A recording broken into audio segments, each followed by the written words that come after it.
Camera's live. Great, thank you. Good afternoon, everyone. Welcome to the regular regional board meeting for July 22nd, 2020. Before we begin, I'd like to recognize that we're on the traditional territories of the Coast Salish people.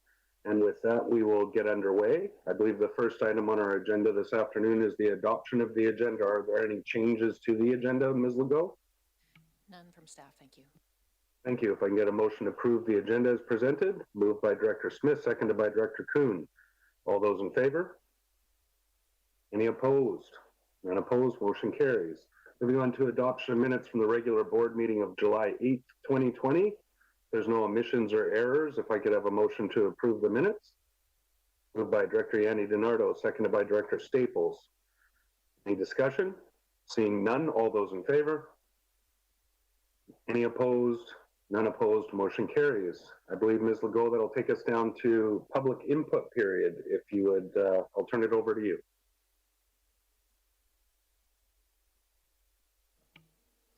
Thank you, Mr. Chair. There's a number of submissions today. The first item is from Susan Kaufman, and it's in respect to item CR2 and recommendation number 5 from EASC. Mr. Chair, wetlands serve as an ecological canary in the coal mine, and their purpose cannot be underscored enough in the face of climate change. Wetlands have been characterized as the lungs of the earth and are important to the capture, storage, and release of water during drought seasons. Wetlands provide safe storage of carbon. They provide important habitat for wildlife. Throughout the reports that have been made available to the public in a review of the area EOCP and zoning bylaw, it is evident that the wetlands in and surrounding 1,000-meter radius of Wake Lake are of great ecological significance. The CVRD's efforts to preserve and protect the area has been admirable, and hopefully that will continue today.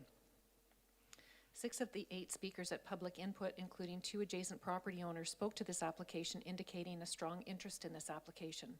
This application is being put forward without the benefit of a referral to the Area APC. It is noted in a staff report to the EASC on May 6, 2020 that a referral was not made due to the public health emergency. Why was a referral not made earlier in the process? The CVRD has since approved the APCs to meet virtually, and this application can now be referred to ensure that the applicant, staff, and directors can hear from the APC. The proposed subdivision configuration cannot be approved without exemption of the minimum 10% lot frontage requirements. As adjacent property owners would like to know what triggered water sampling tests on the wetlands.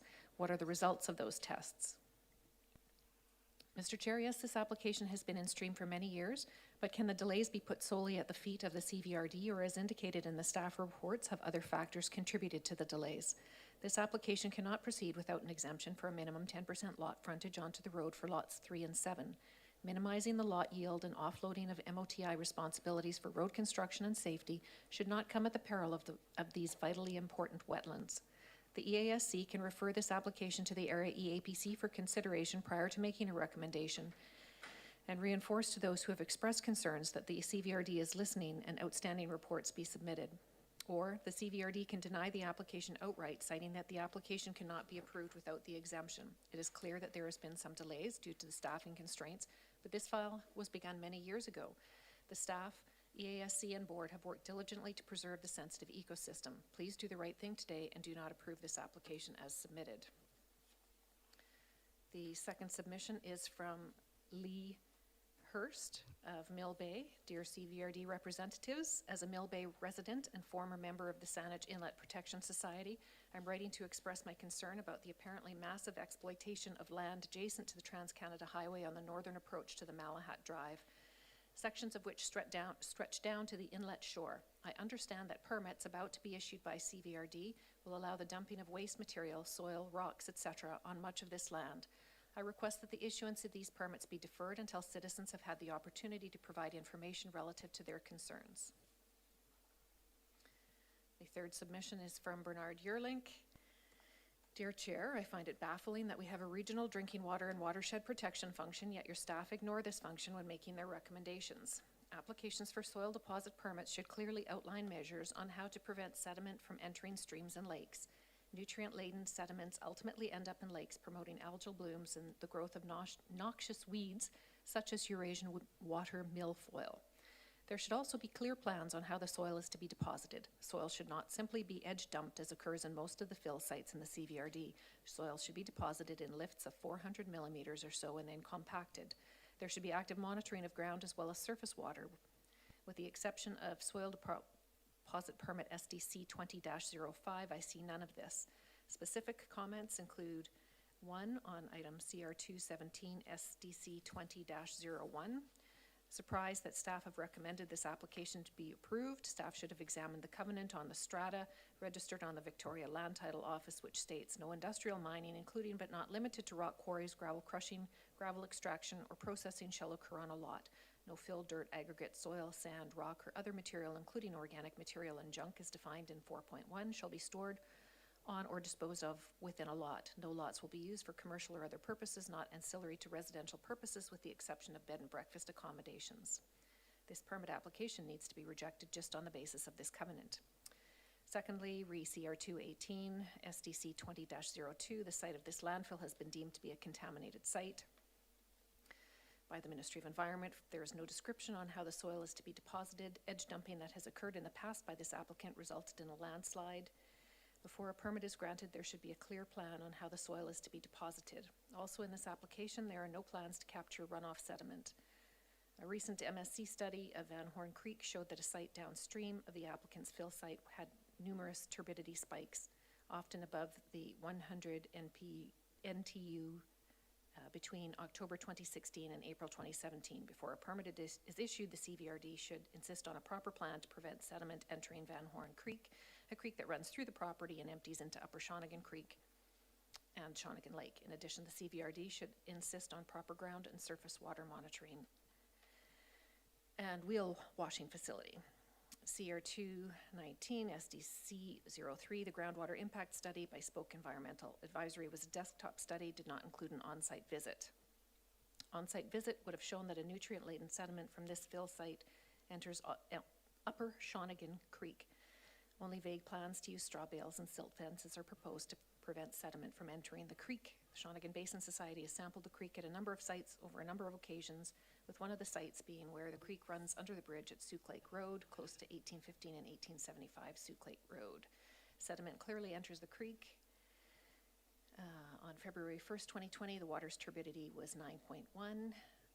Further down the creek at the bridge on the West Shawnigan Road, the turbidity was 12.5 NTUs. Clearly, landfills are having an impact on the creek sediment that impacts the ecology of the lake, source of drinking water for thousands of people. Furthermore, there is no groundwater and no surface water monitoring or plans or description of how soil will be deposited. All of these issues must be dealt with before a permit is issued. CR 220 SDC 20-04, again, we have the same issues with the other fill sites. No proper plan for soil deposition, prevention, and sediment entering Upper Shawnigan Creek. No plans for monitoring ground and surface water, etc. The fourth submission is from Maureen and Peter Alexander of Mill Bay. CVRD directors and staff, I have to begin by saying that the Bamberton land is one of the most spectacular oceanfront properties on southern Vancouver Island, and to think the best use for it is a dump, let alone a hugely expanded dump, is a travesty. The Trouse Road fill site expansion application definitely needs further consideration. I urge each and every one of you to view the actual site and see the enormous area the 20,000 cubic meters already encompasses, and then consider the impact of a further 500,000 cubic meters of dirt will have. As a member of the Bamberton Historical Society, I'm well aware of the land's industrial history, but the cement factory had a relatively small footprint, and most of the surrounding land was undeveloped forest. Are you aware that this is no longer the case? Just down the road from this dump site are 2 more industrial sites, already clear-cut and in operation. The extensive Bamberton Properties RV storage and dump just across the highway and the 55-acre Malahat Industrial Park together with this site will constitute over 100 acres of industry, all in close proximity. With no provision for even a treed buffer, industry now forms a visitor's first view of the Cowichan Valley. Consider further the aesthetics of viewing this massive pile of dirt from the Brentwood side of the inlet once all the trees are removed and the proposed 500,000 cubic meters of dirt is added to the current 20,000 cubic meters, rising to a height of 142 meters or 466 feet. I talked to a member of the Saanich Inlet Protection Society Board of Directors who was very concerned and felt there would be serious complaints from residents across the inlet.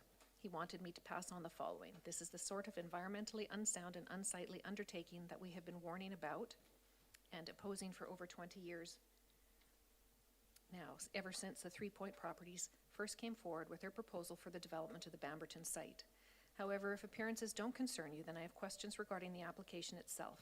This is another case of the proponents monitoring themselves. Everything they say will do from inspections to remediation all sounds wonderful, but I want you to reflect on the fiasco at the dump site in Shawnigan Lake, as I understand the CVRD's dumping bylaw does not include testing for contaminated soil, and that we just have to accept the owner's word that soil is clean.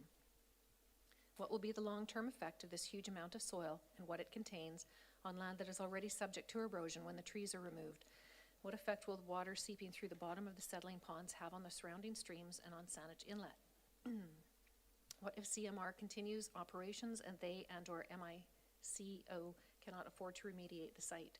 What is the end-use site plan for this site? It is not detailed in the application. All of these questions and concerns need answers and need to be addressed through a public consultation and an actual site visit.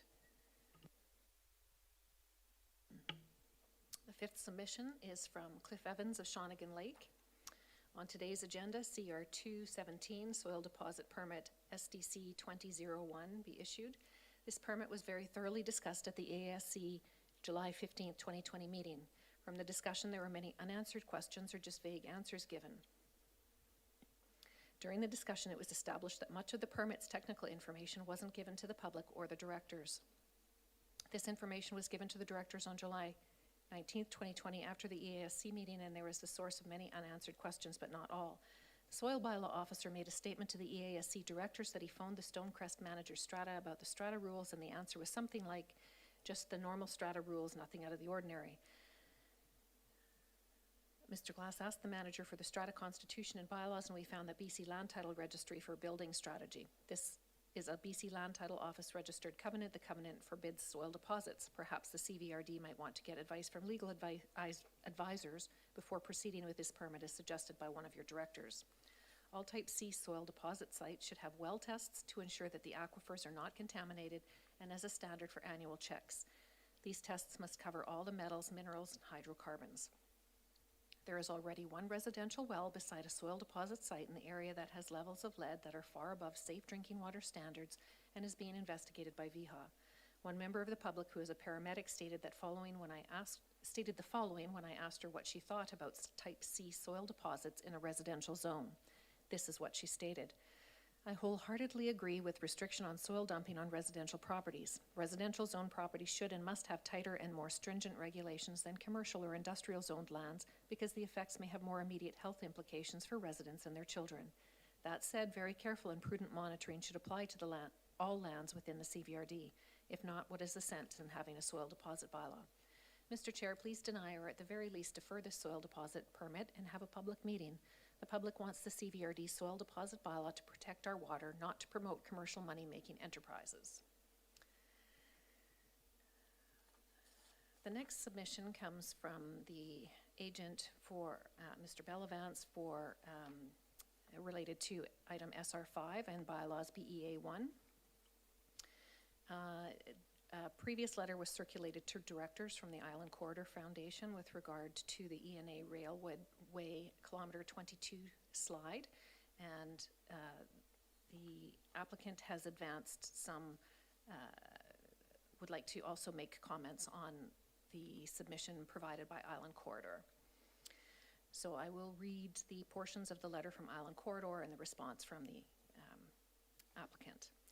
On or about December 3rd, 2018, Performance Equity was excavating its adjoining parcel for its development purposes. At that time, a landslide occurred, bringing down part of the embankment and with it part of the foundation's railway corridor. The response is that the slope failure occurred sometime after the improvements had been undertaken and completed in this area. It was first thought by all stakeholders that the failure was a result of the underlying water course, possibly caused by some unknown change further up the slope. Regardless, Performance Equity took immediate action to prevent any further possible damage without knowing the cause. From the foundation has had a number of discussions asking them to remediate the landslide. And the response is initially Performing Equity commissioned a geotechnical report at their own expense to provide a detailed slope remediation plan. The company is an internationally recognized geotechnical engineering company that is more than qualified to provide such a service. However, the foundation rejected the plan and retained a different geotech. from Island Corridor. While we had been hopeful that we would reach an agreement with Performance Equity concerning carrying out and bearing financial responsibility for the required work, it is doubtful that this will occur. And the response is that this matter remains an issue between the two parties to settle. From Island Corridor, my concern is that the excavation and subsequent slide pose a hazard to persons who enter onto the railway corridor. There have been discussions for years on an appropriate remediation plan. And the response is public safety has always been a shared concern. Immediately following the event, Performing Equity had warning signage made and installed onto 2 barricades, one for each direction, fastened directly to the tracks. Performing Equity replaced the signage several times after being vandalized. However, the foundation's crew removed the signage and barricades when they removed the damaged section of the tracks and did not reinstate the barricades or warning signs. Following this agreement, we heard nothing until we received this correspondence. This is from Island Corridor Foundation. That effectively lays responsibility for the slide on the foundation. They're of the view that misapprehends the engineering evidence. And the response is that the West Track remediation plan makes clear that the factor of safety for the railway bed slope as originally constructed was only achieved through trespass and infringement, is lower than required by current engineering standards prior to the slide. In our view, this was the predominant contributing cause of the slide. The West Trek remediation plan also indicates that the factor of safety of the current slope with the mitigative measures undertaken by Performing Equity to date at 1.20 is greater than the slope was as it previously existed. Further from Island Corridor, we've taken and continue to take steps to provide warnings to users, and the response is see above regarding slope failure signs and barricades. Also from Island Corridor, we're concerned that the areas adjacent to the slide present a possible future danger as Performance Equity continues with the development plans and under the circumstances felt it appropriate to raise these concerns with the regional district. And the response is, this is the very first time this concern has been mentioned by the Foundation, and we note it is likely not a coincidence that is being voiced promptly after the Foundation's receipt of correspondence from Performing Equity's legal counsel regarding their responsibility for the slide. It was never mentioned by West Trek in any of their reports. Additionally, a full review of subject property was undertaken by both Performing Equities, geotechnical, and previously provided to CVRD staff, confirming that the site is safe for its intended use, including the full length of the Island Railway corridor boundary. In short, the Foundation's concerns are not supported in any way by the numerous professional engineering options given to date. It is also worth noting that the bulk excavation and contouring of the site was fully completed some time ago. From this point on, materials will be imported to the site, which will only reduce any risk of future subsidence. We also note there remain some minor site conditions that must be met prior to registration, and they will evolve through the sequencing of land improvements. Additionally, we also acknowledge and support that both MOTI and the CVRD's building department may require additional geotechnical review prior to home construction and occupancy of the affected lots. As the above should make clear, at this stage, with bulk excavation complete and the mitigative measures having been undertaken to stabilize the embankment, there is absolutely no basis for the Foundation's stated concerns regarding future slide danger. Performing Equity takes pride in its developments and the safety of those involved in them. It appears the Foundation is trying to use this public forum in an attempt to gain leverage in its private dispute with Performing Equity regarding the cause of the slide and responsibility for same. The resolution of this private dispute is not proper consideration for this application, and any further delay in obtaining third reading and adoption as a result of the Foundation's actions will only result in additional damages to Performing Equity. Additionally, the fact that the Foundation is raising these concerns only at the last minute and not providing Performing Equity with sufficient time to provide a comprehensive response and ensure a fair decision is very troubling. While the Foundation may well be entitled to advise Council of its views at this late stage, Performing Equity hopes that Council will see the Foundation's real reason for raising its concerns, will instead determine this application fairly on its merits, and will consider the recommendations of its staff, who we understand continue to support this application. Mr. Chair, we're past the 15-minute mark for public input period, and so there are a few remaining, but I will put them to the side. Thank you. I was just becoming mindful of the time. And also noticing some of our directors seem to be cutting in and out with bandwidth issues, but we will move on. Mr. Chair? Sorry, Mr. Chair, just point of order. Would you not solicit whether we want to hear the rest of those submissions? I was just about to ask our legislative services manager that question. So you just cut me off before the words came out of my mouth. Is there a procedural motion that can be put forward to hear the rest of the public input? Ms. Legault? Thank you, Mr. Chair. The policy states that the total time allotment of 15 minutes is extendable by a 2/3 majority vote. Thank you. I'll take Director Salmon. Will that be a motion to extend? Okay, do I have a seconder? Director Wilson seconds. I'll just call the question. All those in favor? And those opposed? Unopposed, the motion carries. So please continue with public input. Thank you, Mr. Chair. This submission is from Kevin Glass, reference soil deposit permit application SDC 2001 on today's agenda. I'm Kevin Glass and from Stonecrest Way in Goldstream Heights. I'm also a member of the Shawnigan Basin Society and a member of the Stonecrest Strata and have my life savings invested in my property. Property prices have devalued in the Goldstream Heights area greatly due to the soil deposit sites and all the detrimental things that come along with them. Our property in Stonecrest is zoned RR2 and not zoned for a commercial Class C soil deposit site, which could be here for 5 years or longer. The strata has a registered BC land title building strategy that forbids the dumping of soil in our strata. Our strata manager provided me with our strata rules and regulations. Mr. Yearlink has enclosed a copy of them for the directors in his public input period submission for today's meeting. I'm asking you to deny this permit this afternoon, or at the very least defer it and notify all the strata stakeholders so they can voice their opinions and requests. As it stands right now, many stakeholders have no idea that a soil deposit permit is even being considered for our neighborhood. This soil deposit bylaw should allow all affected residents to have their say and protect our community's lifestyle.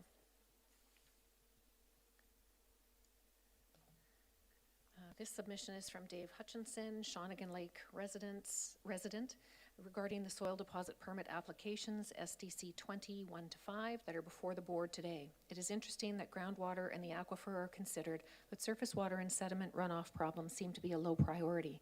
Most of these applications should be denied for that issue alone. The massive increase of sediment into Van Horn and South Shawnigan Creeks over the last few years has had a large negative impact on Shawnigan Lake. Is there any chance of more public input on this? Most people are unaware at this point, and it would not be in the public interest to allow some of these permits without greater scrutiny. And the final submission is from Susan Kaufman. Good afternoon, Mr. Chair. Today we heard many interesting reports at the Regional Services meeting. From the Regional Surface Water Quality Monitoring Strategy Report, Retrofit and Market Acceleration Strategy, the Shawnigan Lake Flood Mapping, to the Climate Change Adaptation Strategy, the consistent theme throughout the reports was the impact of land use and land use decisions can have on the health of our watersheds, people, and communities. Yesterday, the Cowichan Estuary Nature Centre issued a bulletin via their Facebook page asking people to avoid the river bottom and Barnjum Road area as the annual migration of the Western toadlets has begun. On the agenda today, as part of the EASC report, there is a subdivision application that includes the sensitive wetland areas that surround Wake Lake. And some of these comments were already made in the earlier submission from Ms. Kaufman. The summary is, Mr. Chair, will the ongoing incremental development of the subject property with concessions being asked and granted with each eventually lead to the collapse of this sensitive ecosystem? Please do not approve this development permit as written and return it to staff. The 10% relaxation is not in the best interests of the wetlands. And that concludes public input. Thank you. All right, a lot to take in there, but we will move on. I believe the next item on our agenda, Ms. Legault, is our Committee and Commissioner reports from Community Services. Correct.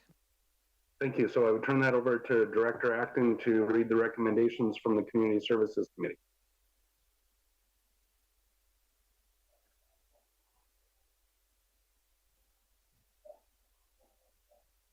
Director Acton? Yes, thank you, Mr. Chair.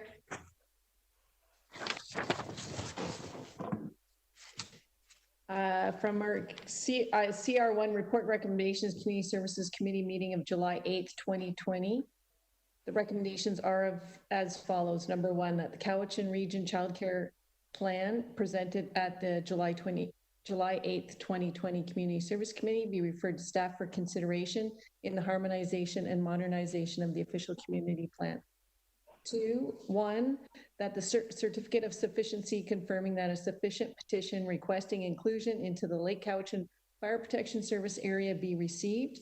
Two, that CBRD bylaw number 1657, Lake Cowichan Fire Protection Service Establishment bylaw from 1994 be amended to include the property described as PID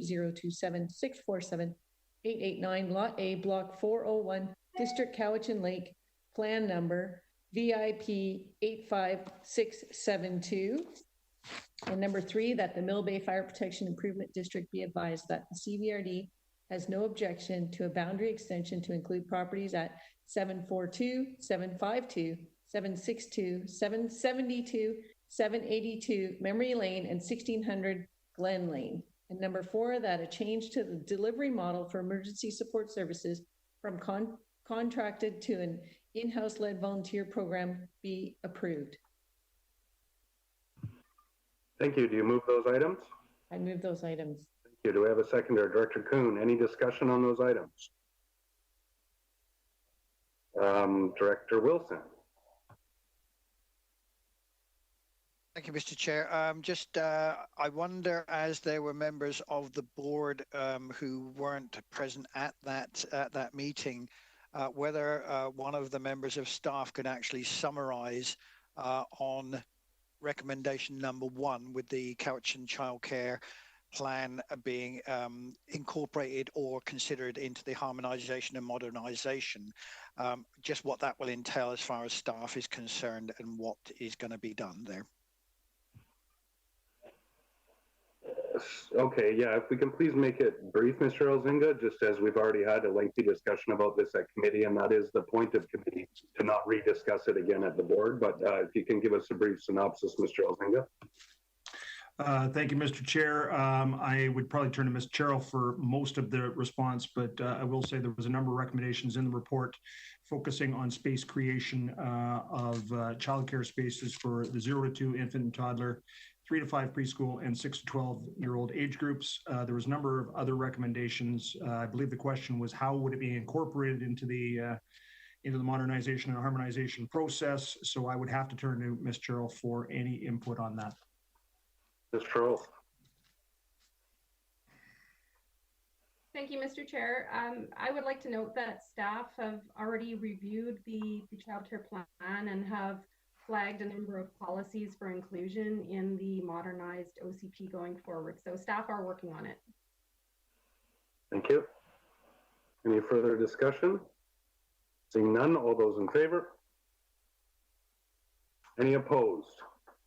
None opposed, motion carries. Thank you for that. I believe we're moving on to CR2, the report and recommendations of the Electoral Area Services Committee of July 15th. And for that, I'll turn to Director Morrison. Thank you, Mr. Chair. Could everyone hear me? Great. These are items recommended to the board from our meeting on July the 15th. We have three that are for all directors. Are there any directors want any of the items 1 through 3 pulled prior to my starting? Thank you. Recommendations are 1, that a grant and aid electoral area B, Shawnigan Lake, in the amount of $500 to be provided to the Malahat Legion Branch 134 to assist the Legion with purchases to ensure community and organizational health due to the COVID restrictions. 2, that a grant and aid electoral area C, Cobble Hill, in the amount of $300 be provided to Young Seniors Action Group to assist in the replenishment of material stock after sewing $1,700 worth in masks and donating them to the Malahat Legion, who offered them free of charge to all area residents. 3, that an application to subdivide Lot 5, Section 7, Range 7, Satlam Land District, EPP 67975 for PID 031037870 under Section 99 Sub 1 Sub H of the Land Title Act for the purpose of adding approximately 0.3 hectares of parkland to Don's Park and Electoral Area E, Cowichan Station, Satlam, Glenora, be authorized, and I move those 3 items. Thank you. Seconder, Director Yanni, any discussion on those items? Seeing none, all those in favor? Any opposed? Unopposed, motion carries. Continue, Director Morrison. Mr. Chair, there's a whole bunch coming up in the next bit here, and I have a sneaking suspicion there's going to be some that people will want pulled for individual debate. So I would offer that opportunity for anyone now that if they have any that they want pulled for individual debate, that go through the chair and have them direct me to pull them. Sorry, I saw Director Salmon and I think Director Acton and Director Nicholson. I'll go to Director Salmon first. Items 17 through 21, please. Okay, thank you. And that's it for you? Yes. Thank you, Director Acton. I had a couple in there. It's covered. Okay, and Director Nicholson. 5, please. Okay, so I'll go back to you, Director Morrison. So we're removing 5 and 17 through 21. Thank you, Mr. Chair. And these are for electoral area directors only. Item 4, that the request to discharge easements FA 30836 and P96875 registered on parcel D section, looks like half, range 7, Seymour Land District PID 002491265. In favor of the Inwood Creek properties, be referred back to staff for further questions and clarifications with the area director. 6, that development permit number 038-H-17DP for PID 026066815 be issued. And 2 of 6, that lot 4 in the proposed subdivision of the above same PID be exempted from the requirements for a minimum 10% lot frontage onto a road in accordance with Section 512 of the Local Government Act. 7, the covenants FA 108008, CA 2010375, and CA 5994445 registered on the titles of PIDs 009032649, 005167841, be discharged subject to a site inspection and replacement of any dead street trees. 8, that development variance permit DVP 19B04 for PID 000526444 be referred to the Electoral Area B Shawnigan Lake Community Parks Advisory Commission and Advisory Planning Commission for comment. 9, that development variance permit DVP 20A02 for PID listed there be issued. Number 10, that development variance permit DVP 20E03 for the PID listed there be issued. Number 11, that development variance permit DVP 20E05 be issued. Number 12, that development variance permit DVP 020I05 be issued.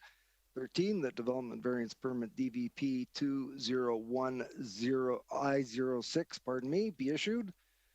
14, that development permit number DP18B11 for PID 028274113 be issued. And 2 of 14, that lots 1 and 2 in the proposed subdivision of the same PID be exempted from the requirement for a minimum 10% lot frontage onto a road in accordance with Section 512 of the Local Government Act.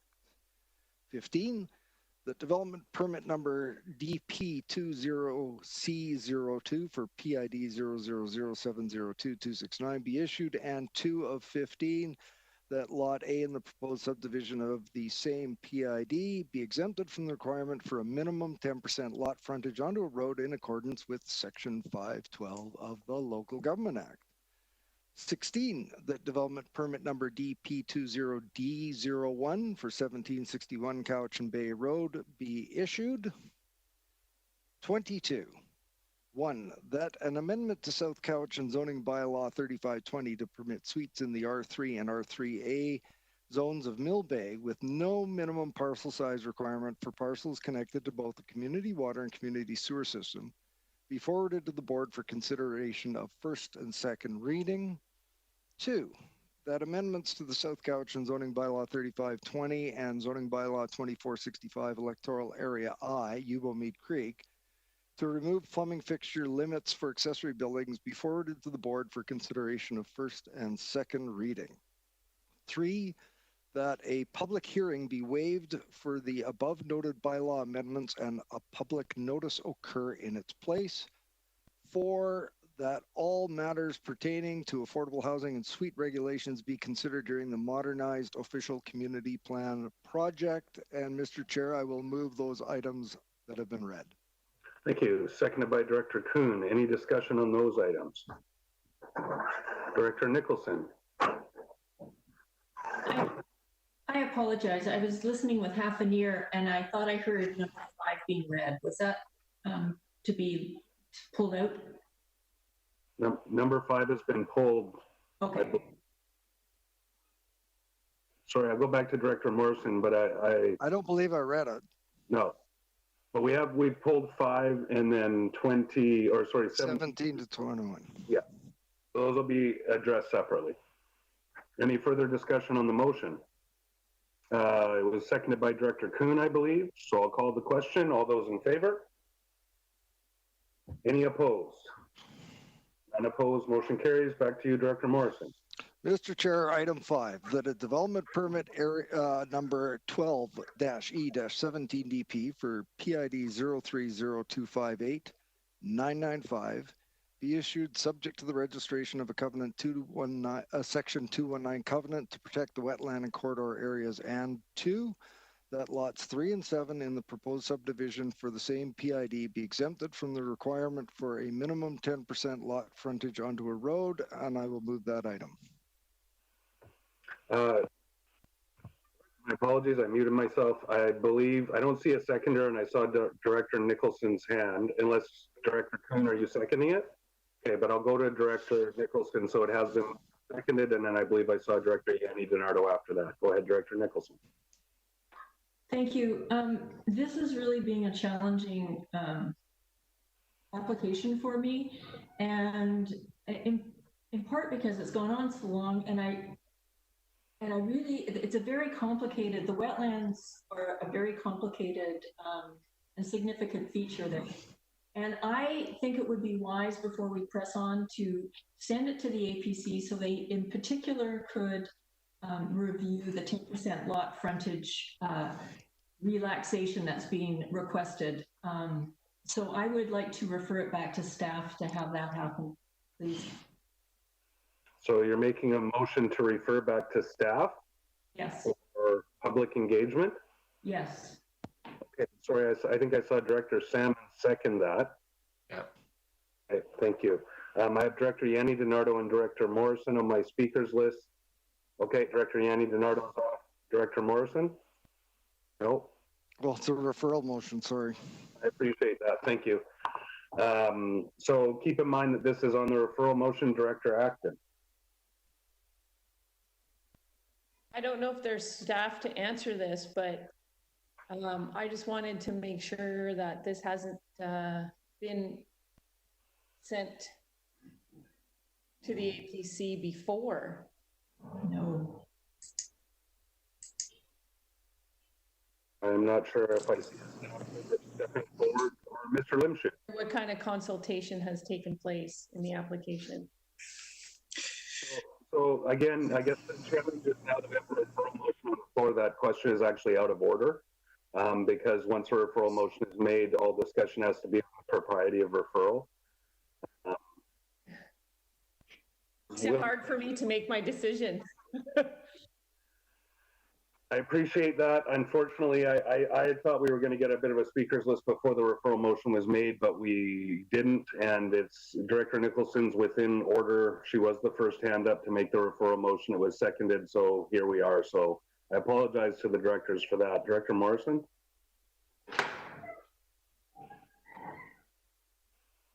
Your microphone, Director Morrison. I will speak to the propriety of referral.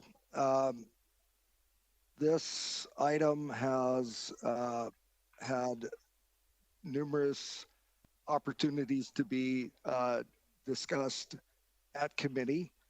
And I believe that at committee, this has already been referred back to staff for exhaustive research and discussion with the applicant and the and staff. And our staff have come back to us in committee and presented a fulsome and I think full-throated endorsement that this is the best that we're getting in this application. We're not going to debate the application, but further referring back to a advisory planning commission on what has been a very technically challenging application, I don't think is proper at this point when we have given this significant consideration at committee, and this feels to be further delay and denial by delay. Thank you. Any more discussion on the referral? And I'll indicate that Director Morrison was kind of up against it. There was a little bit of other stuff in there, but it was on how appropriate the referral is. Director Kuhn, I'm really going to hope that it's not, I think this has been well discussed at committee. This has obviously got a backstory to it that isn't really appropriate for discussion around referral, but if you want to speak to the referral, go ahead. Well, we just had recently a session where referrals are discussed, and that often we refer things back to staff because we're either afraid or we're not ready to make a decision. Well, we have all the information that we need. I don't think we can glean any more information out of this by referring it back. And I think it's one of these instances where, again, we're kind of undecisive and, oh, well, maybe staff can help us make the decision. And the decision is up to us. And I'm not in favor of referring it back. Thank you. We're really kind of getting up against it with the referral. Director Nicholson and then Director Salmon, and I'm going to call the question on the referral. The director's choice is, if you don't support the referral, to defeat the referral motion, and we'll go back to the motion that is on that has been moved by Director Salmon. Thank you. I don't take referral motions that could be viewed as delaying things lightly. And my intention is certainly not to delay this. Referral, it is completely appropriate to refer something back for additional work if you feel uncomfortable with the decision that is being made. And that is exactly where I'm at. And I believe that if knowledgeable neighbors can take a look at the 10% road relaxation that they're requesting, then it may shed some light on whether this is feasible or not. Director Nicholson, on a point of order, I was about to call it myself. We're getting back into debating the subject matter, not the referral. So I appreciate your point of view, and on your concerns, that's an appropriate comment on the referral motion.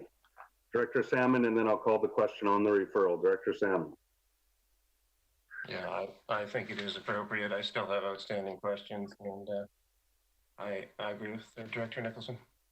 Thank you. Any further discussion on the referral? Seeing none, all those in favor? Electoral area directors only. Okay, Directors Nicholson, Salmon, Smith, and Acton in favor and opposed. Directors Yanni DiNardo, Kuhn, Haim, Wilson, and Morrison opposed. The motion is defeated. So the motion that was read out is on the floor, moved by Director Morrison and seconded by Director Kuhn. I saw Director Yanni DiNardo's hand before she disappeared from my screen. I'm not sure if that was to ask a question or I'll go to a speakers list if those on the motion that's on the floor. Director Acton. Thank you, Mr. Chair. I would like to echo the sentiment. If we can't look at this again, I am actually willing to vote to defeat this motion based on the 10% allowance. That is, my understanding is it's not something that we have to grant. So just like a variance, and if it's subjective to that, then if directors are not willing to send this back to the drawing board and allow the staff to work with the applicant to come up with something a little bit easier, more palatable, then I'm willing to defeat this right now. Thank you. Thank you. That would be up to the 9 electoral area directors. And not up to Mr. Chair, as many of the letters said, I cannot defeat things, especially in electoral areas. And I've got Director Morrison and then Director Salmon. Thank you, Mr. Chair. And I just received a note from Director Yanni Donardo, who is, her computer has crashed and has indicated she wants to participate in this vote. So I don't know whether it would be appropriate to suspend debate on this item until the directors have come back in. I don't think she should be denied a vote because of the failure of technology. So would ask the chair to exercise his discretion and consider moving to another item for discussion until we can come back to this with a full slate of electoral area directors. Thank you. Ms. Legault, would that be at my discretion or would that be by vote of the board? I would suggest a motion to table. Thank you. Moved by Director Haim, seconded by Director Morrison. I'll resume the speakers list at Director Morrison if this is tabled when we come back to it, when we get Director Yanni Donardo back at the table. I'll call the motion to table. All those in favor? And opposed? None opposed. The motion to table carries. Well, we try and work with Director Yanni Donardo, and I know it's earlier in our proceedings today, but I think that we need all of our EAS directors for the next items in this report as well, Director Morrison. I would suggest that even though it's early, we take a 5-minute break. And if we can have everybody back at 2:25, we'll just break for 5 minutes and see if we can get Director Yanni Donardo sorted out. We may direct her that she can call in on her phone if she's unable to participate by video. All right, we'll be back in 5 minutes.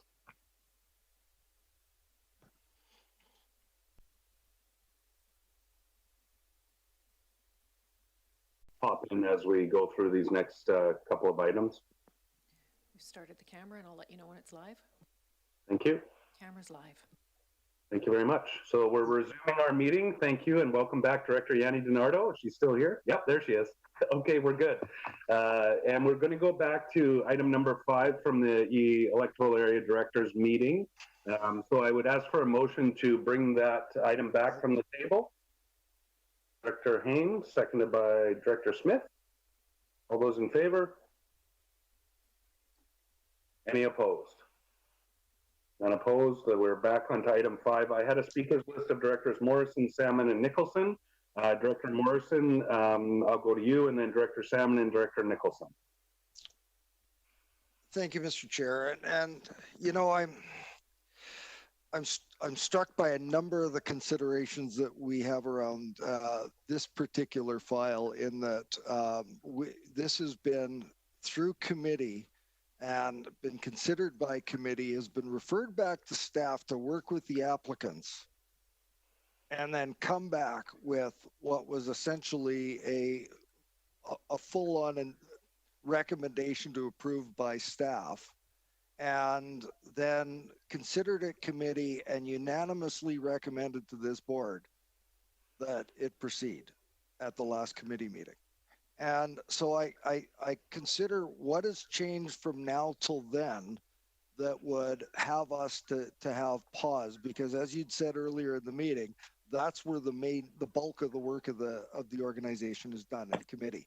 So I look at this and I see that today we've had, it looked to me like, half a dozen other applications come through that had waiver 10% requirements for road driveways to public highways, and think, well, what is different about this? And as I said at our last committee meeting, this was referred back, and I'm thinking, you know, we heard mentioned during committee that if these 2 waivers of the 10% weren't a consideration, that this would probably go ahead with the 5 or 6 lots or whatever it is. So I'm hearing from committee members that the concept is sound. Now the only sticking point is the 10%. So in my mind, that means, okay, we're good with the concept. Now we're just negotiating. Is it 5 lots, 6 lots, or 7 lots? And committee and board are not supposed to be negotiating these items. Our professional staff are the people that are supposed to negotiate these items. We don't do it at the committee table or at the board table.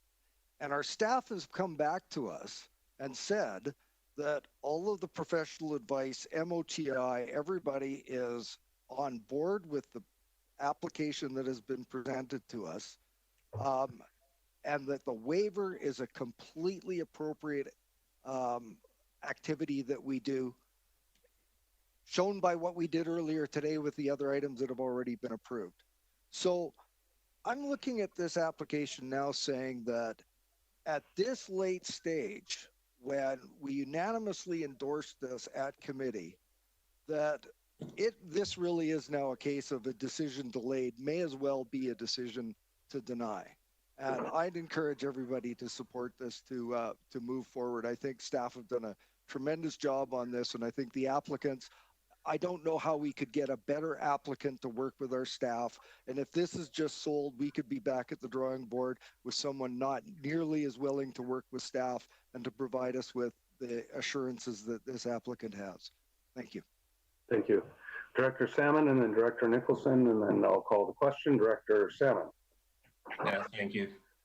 So I just have to respectfully disagree with Director Morrison. I think in a complicated case such as this, reflection is appropriate and double checking is appropriate. And I tend to give a lot of weight to the director for the area who is on the ground and is the most knowledgeable to me. So anyway, for my particular reason that I have difficulty, I don't think I will not be supporting this, is the long-term monitoring of the wetland and the covenant. And it's great the current owners have intentions, and I'm confident they will carry through, but what happens when it's sold to ensure the long-term monitoring of the covenant and the protection?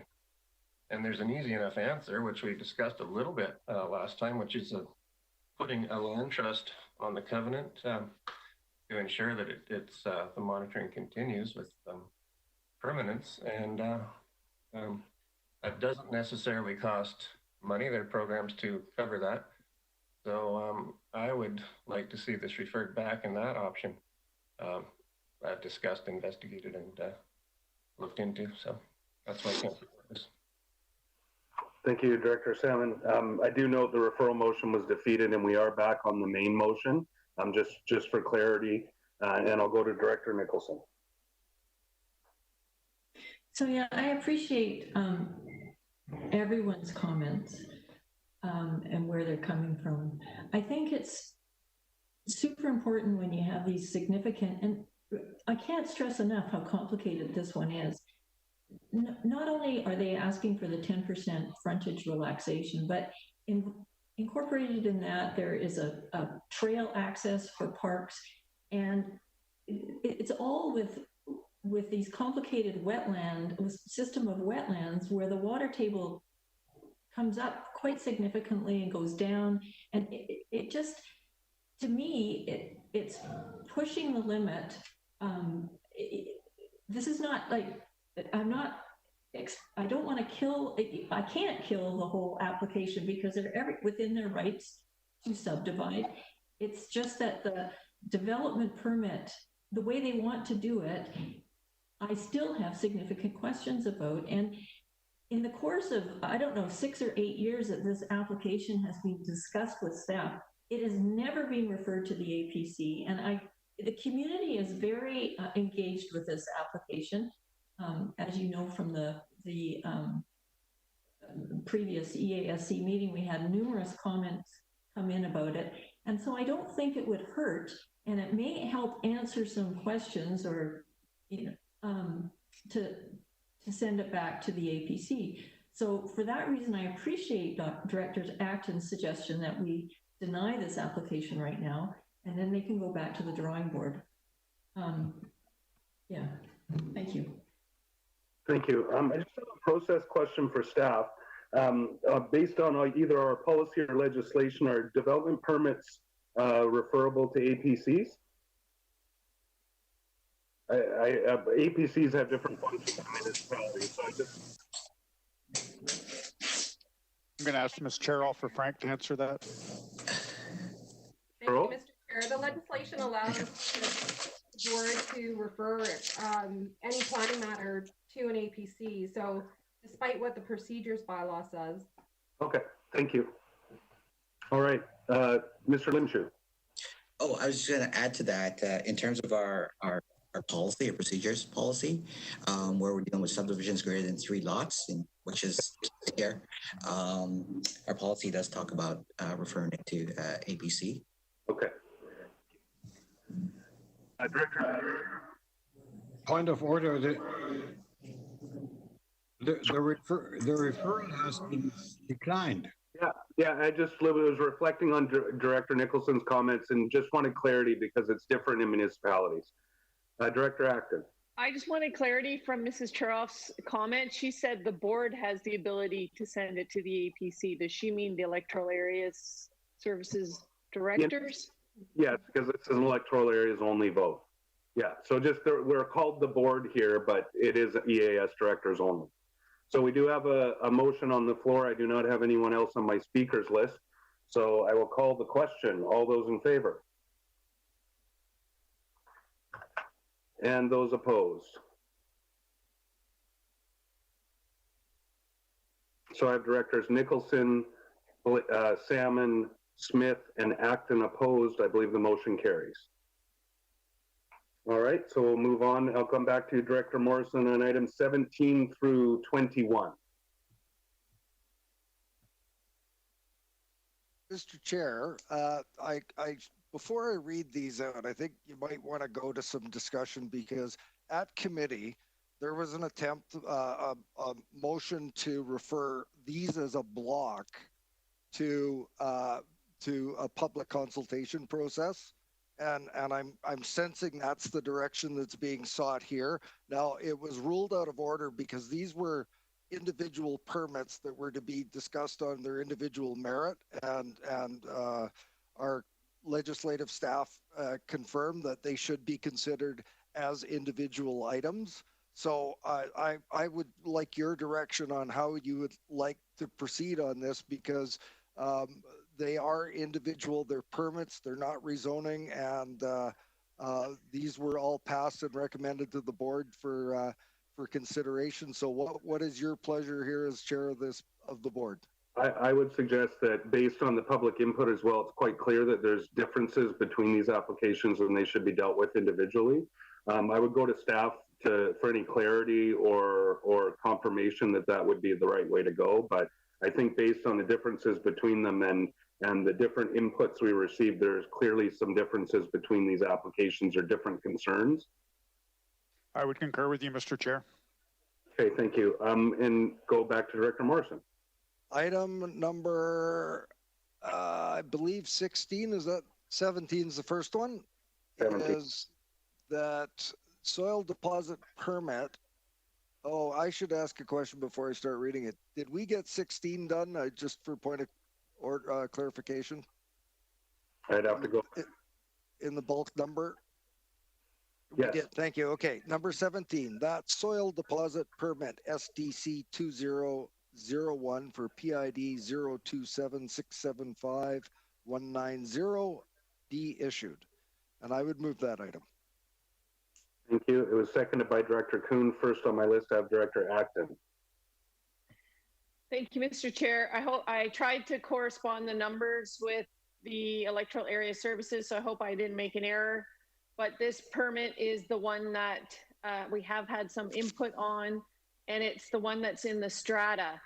So my question is for Mr. Carruthers, if the strata has their own bylaws that do not permit soil dumping, and we knowingly go ahead and permit this use that is detrimental to surrounding properties and to people enjoying their property, or even do you have any concerns with us legally doing this? So, Mr. Chair, if I can, I would like to refer to my General Manager of Land Use Services to respond to that. Thank you, Mr. Carruthers and Mr. Chair. I would like to say that in practice, we do not, the CBRD does not enforce private strata regulations. Those are the responsibility of the Strata. It's fair enough that we don't enforce them, but this time we're knowingly allowing something that we know they don't allow. So is there no liability on our part? I'll put that through to Ms. Schroff, but it's very often that things like zoning and permits will be granted within a strata, then the strata has a responsibility to enforce their own bylaws. But Ms. Schroff, if you can clarify. Thank you, Mr. Chair. What I'd like to say is that the CVRD has been authorized by the provincial government under the Environmental Management Act to regulate but not prohibit the deposit of soil. So we are going through a process of regulating. So considering applications, and where the applications are complying with the soil bylaw that's been adopted by the board has an obligation to issue the soil permit. It's very similar to a development permit. And so it's very challenging to be in a position to prohibit a permit on the grounds that we think that it might have an impact or we don't like it. We really have very limited ability within the soil powers that have been given to the CVRD. And just further to what I said earlier, again, we respect that stratas are able to enact their own regulations and bylaws, but we are not in the position to be able to enforce them.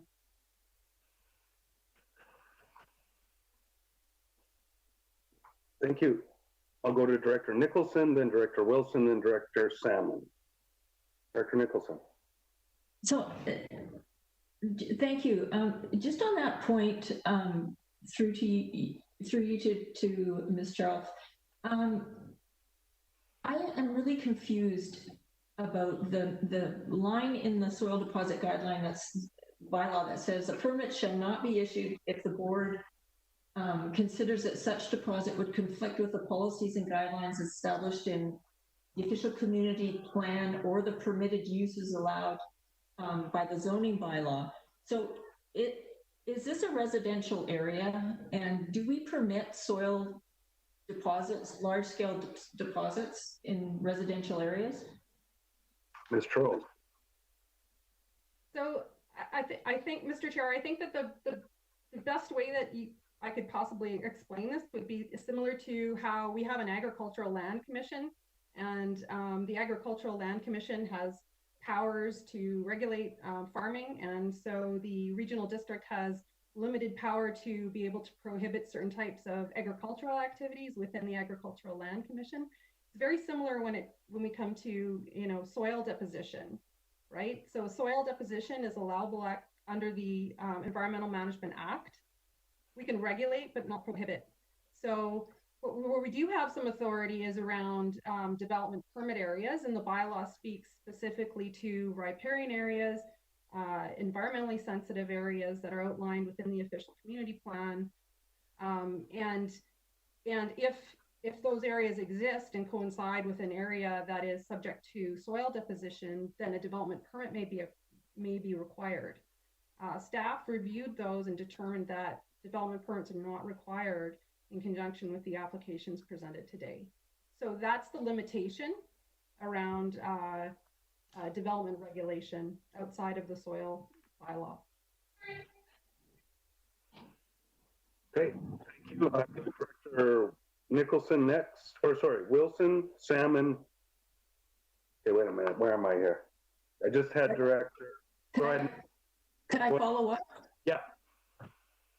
So just to follow up, we have this new soil deposit bylaw. And so we are really in uncharted territory right now. And given that this is in a residential area, it seems to me that we should certainly refer this to the public for their input before we make a decision on it. I am really concerned about all of the soil deposit applications and what I've heard from public input period. And in this one in particular with this covenant, it seems that we really need to talk to the community about it. Thank you. I'm going to take this opportunity just to interrupt my speakers list to ask staff for some clarity. I remember when we sent our first draft of the soil deposit bylaw to the province, it was sent back to us because essentially we'd overstepped our jurisdiction in our proposed bylaw. I understand this is a very complicated issue, soil deposit, and especially in South Cowichan because of all the soil dumping in there.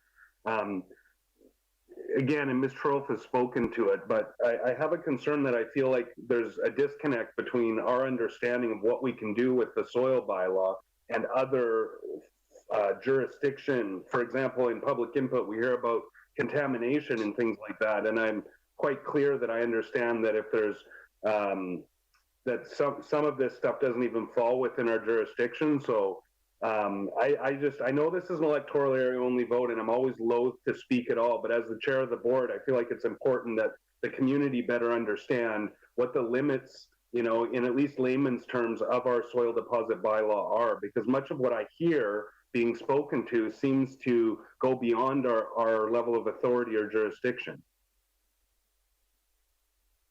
I don't know. Well, I mean, I'll start, Mr. Chair, by saying that, you know, there's references to the province approving our bylaw. The only application of the province's approval is to ensure that our bylaw does not intersect with or conflict with provincial legislation.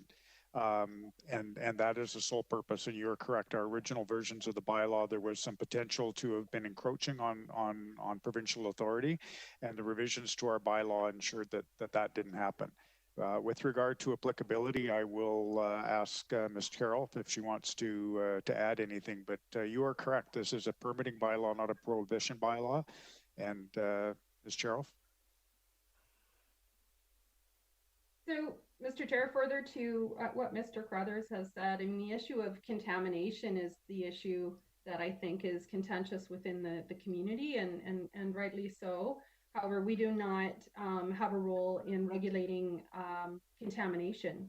That is squarely within the responsibility of the province. So we can, through the soil deposit permit application process, request a number of, you know, different plans and studies and information, but our sort of ability to be able to address contamination is it doesn't exist. It's something that this board would have to, you know, continue to advocate for to be able to gain that power in the future.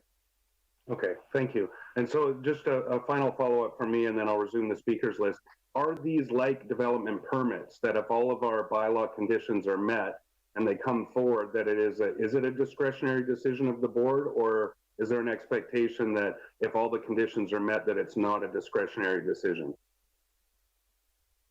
That's correct. Okay, thank you. I've got Director Wilson, Salmon, Morrison, and then I thought I saw Director Smith. Is that correct, Director Smith? No? Okay. I just caught you out of the corner of my eye, and I thought it might be to get on the list. So Director Wilson, you're next, and then Director Salmon. Yeah, thank you very much, Mr. Chair.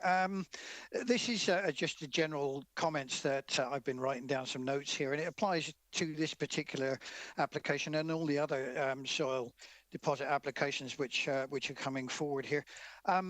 I have a very, very high regard for the submissions that have been put forward by the correspondents, and especially Professor Gerlink, who speaks from a science point of view, and from a very distinguished scientific career. And so the points he brings forward are, to me, very, very valid. For instance, there's one then there about a desktop study only being made. Well, I'm familiar with desktop studies, as I'm sure a lot of the others are here. And really, it's all theory. It's not practical. Nobody actually goes there and says, let's take a look at what we've got here. Let's just take a look at what paper we've got. I do honestly believe that a public meeting is required in this case. And I don't envy the planning department and Ms. Gerald's staff one little bit for the position that they're in. They have to follow what the bylaw says, and that's all very fine, and it may be the law, but to me it just ain't justice for the community. You know, it's just wrong from an emotional point of view, and this is emotional. There's no two ways about that, because one of the things that was said to me recently when I had similar problems on down here was, why is the South Cowichan, or the area of the South becoming the dumping ground for the rest of the island? And that's what's happening here. And yes, the bylaw says we have to do this, but it doesn't hang right. It just doesn't hang right. Thank you. Thank you. And I just want to, again, reflect, Director Wilson, that it's not what the bylaw says, it's what the law says. And it's our jurisdiction, right? So I'm very sensitive to this, and I understand, especially in the South Couch, and I think you've characterized it quite well. There's been highly publicized and ongoing issues with soil deposit, and we continue to advocate with the provincial government for the strength of power that would allow us to better manage and restrict those kinds of fill sites. But again, there's this challenge of, I think, where our bounds step, and that's all I'm trying to say is my understanding of this was that in these cases where we have regulations in place that are met to the limits of our jurisdiction. So it's not that we're not sympathetic or don't support the science or what Mr. Yerling has said or others. It's just that, do we have the power? And if we go to the public, do we create an expectation, or is it just to explain to them that we do not have the power? Well, right? And sorry, Mr. Chair, if I could follow up on that. Explanations are great. We should be able to go to the public and say, look, this is what we've got here. And I'm going to finish up here. I recently rode into the Victoria and just approaching the Shawnigan Lake junction on the highway there, seven dump trucks in convoy pulled out from that intersection. I must have passed another 10 on the way in. Yeah, all right. Yeah, okay. But let's get things right. We are not the dumping ground. Thank you. I will go to Director Salmon, and I will then I have Director Morrison to close, and we'll move on with our program here. Director Salmon. Yeah, thank you. That's a very interesting one. I didn't think I'd hear so many public officials speaking against the public education. So, I mean, to me, we have to recognize that when there's this amount of community concern, just the opportunity to learn and ask questions is very important, and it gives us social license. And this, if we had public meeting, it's not to turn this down. It's not to say we're going to be able to prohibit, but it is to say we can satisfy some of the questions and hopefully answer the concerns about risks and how the process can be dealt with in an open way that people can have some confidence, and maybe the operators would be there, maybe the ministry would be there. There'd be a way to, people would know who's who and who to talk to about it, instead of seeing this mysterious big pile grow and no idea why.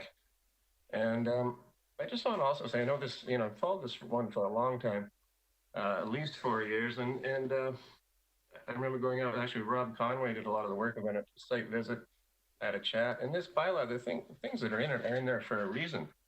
And the community consultation, section 15, is in there for a reason. We can elect to give the community an opportunity to comment, and we can require a public meeting. It's not like we're going around the law or we're trying to do something that we shouldn't do. We're perfectly entitled to, and I think the community is entitled to that.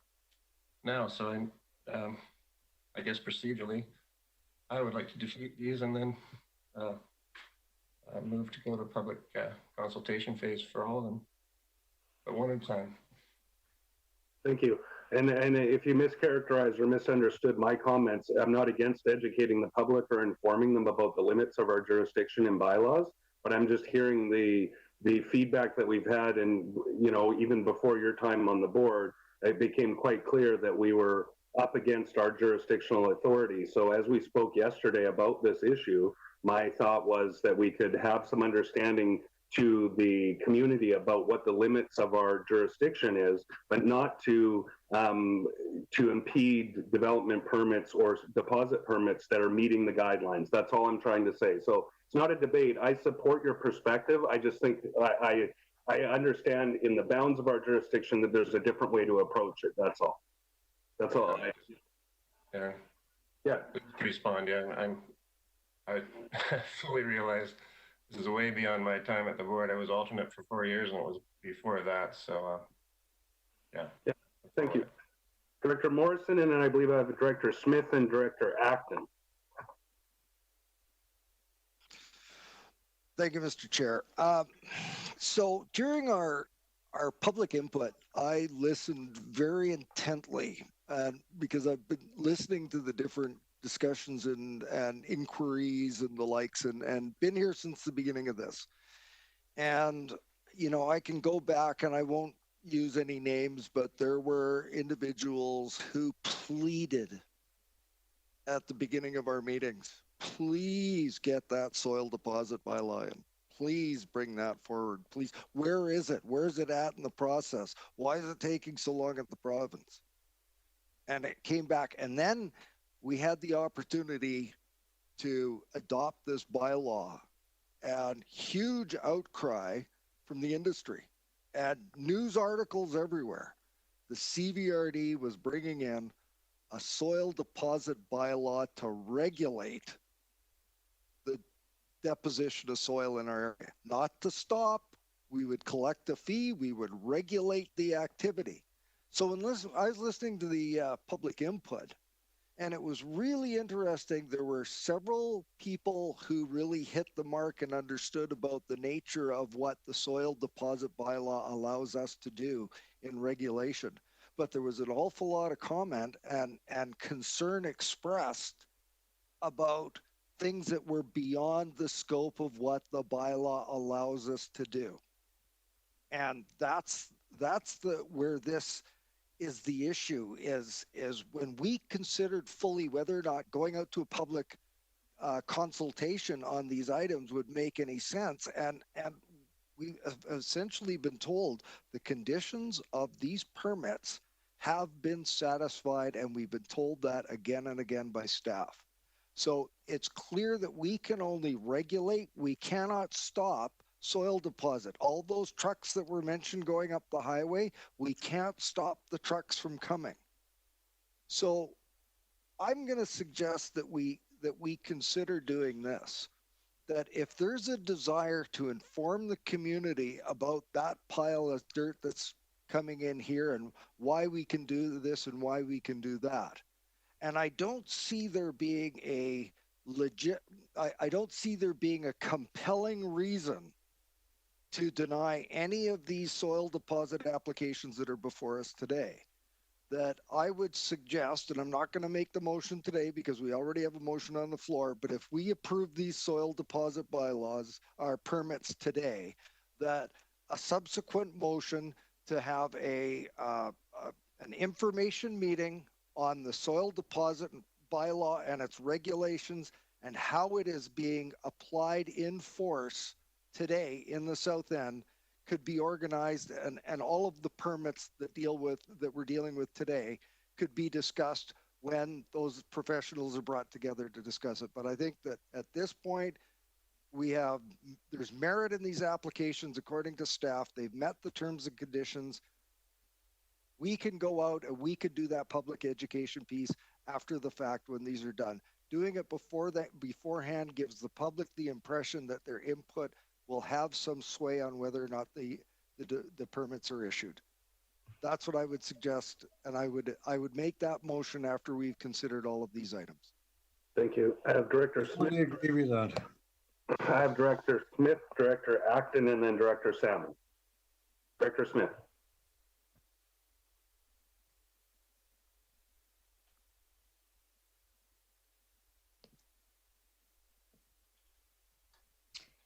Still having some technical issues. You can hear me?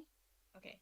I just, this is something that was started before my time. It is in the south. It's not in the north. So if it was in the north, how would I feel? How would my community feel? And how would people in the north feel?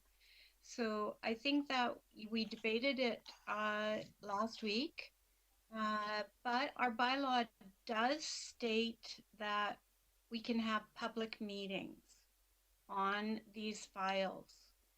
And if we have that in our bylaw and we feel that this will assist in our decision making, there may be something that came out of the reports that we haven't had an opportunity to look through. So maybe a public meeting is in the bylaw, and maybe we should use that at this time. Thank you. Thank you. We're always looking for better ways to communicate with our communities, and going out after may not be the answer. Thank you. Thank you. Director Acton and then Director Salmon to close. I agree with the current bylaw. It's going to set an expectation that if we do any consultation, that there'll be a possibility that these permits will be denied. And as we've heard, that's not a possibility. So, and I would also encourage Director Morrison to do that motion when we have staff and we're reviewing the bylaw itself, because that's coming soon. I'd rather wait till then to discuss that and carry on after we discuss all of these.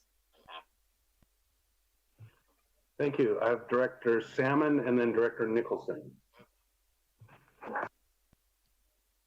Yeah, I mean, the bylaw says prior to approval, so I think it's a mistake to wait till after when they're, the perception isn't as important as the communication, and it's, I think it's a mistake. Like I said, this was years in the making. It's written that way for a reason, and I think they're making a mistake to try to go around it. I do have more to say about the Mill Bay one, but I'll wait till item 21. Okay, thank you. Director Nicholson. Thank you. Well, I just really think that this is a new bylaw and we are in uncharted territory, and there, you know, I get that all we can do is regulate. It's what I've heard today, but presumably we need to understand whether our regulations that we put in place are tough enough so that the terms and conditions are tough enough that we are going to be protecting our water supplies, our watersheds, so that we're going to be making sure that there is good reclamation, so that we're, you know, all the issues that people are concerned about. And I think it would be a mistake to wait on the public consultation, because it's a chance for us to learn as well as for the community to learn before we make these important decisions. So that would be my vote for public consultation beforehand. Thank you. I believe I have Director Morrison, but Ms. Legault, do we have a motion on the floor with this one? I think the motion on the floor is that the number 17, the recommendation, has been moved and seconded. Okay, thank you. So I would turn to the directors because that would require some kind of motion, but I'll go to Director Morrison. Sorry, Director Morrison, you're muted. I believe I moved and seconded this item. And I just said that if they wanted to consult on it, then it would require some kind of a motion. Well, no, I'm asking the question be called. Okay. Okay.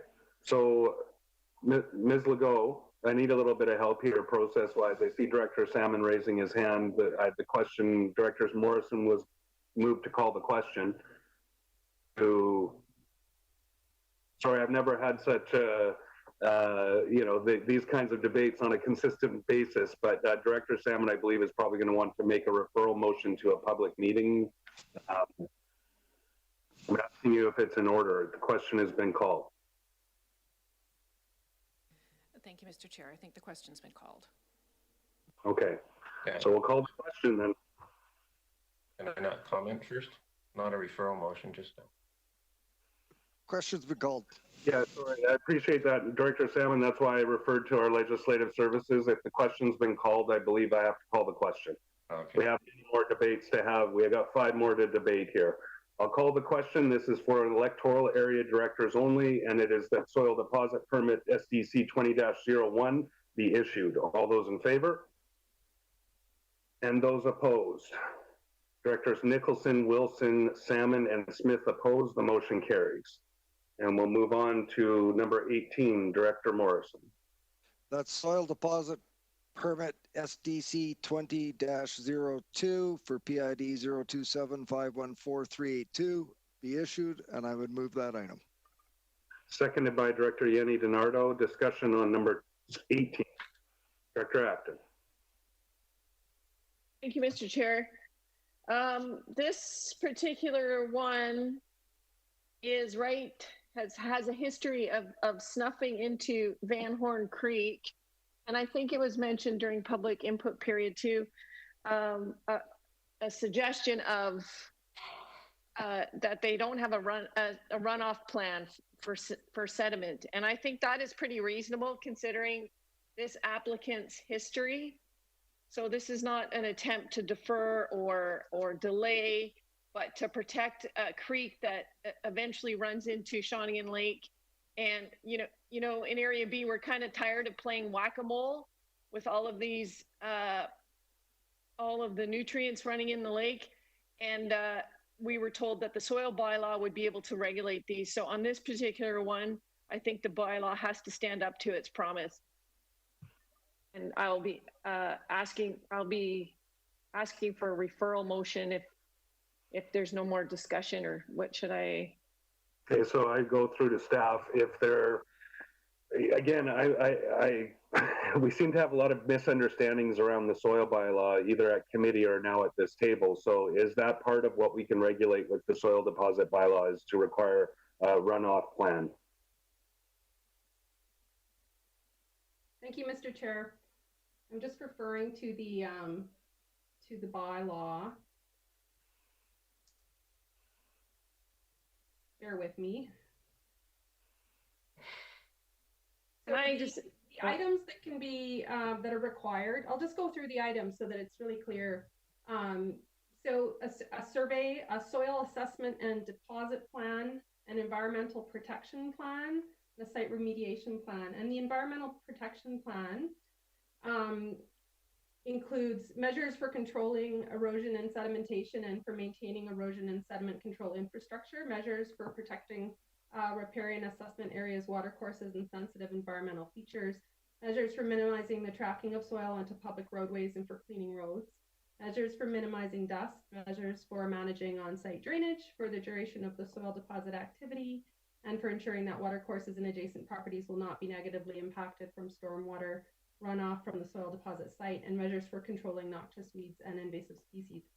So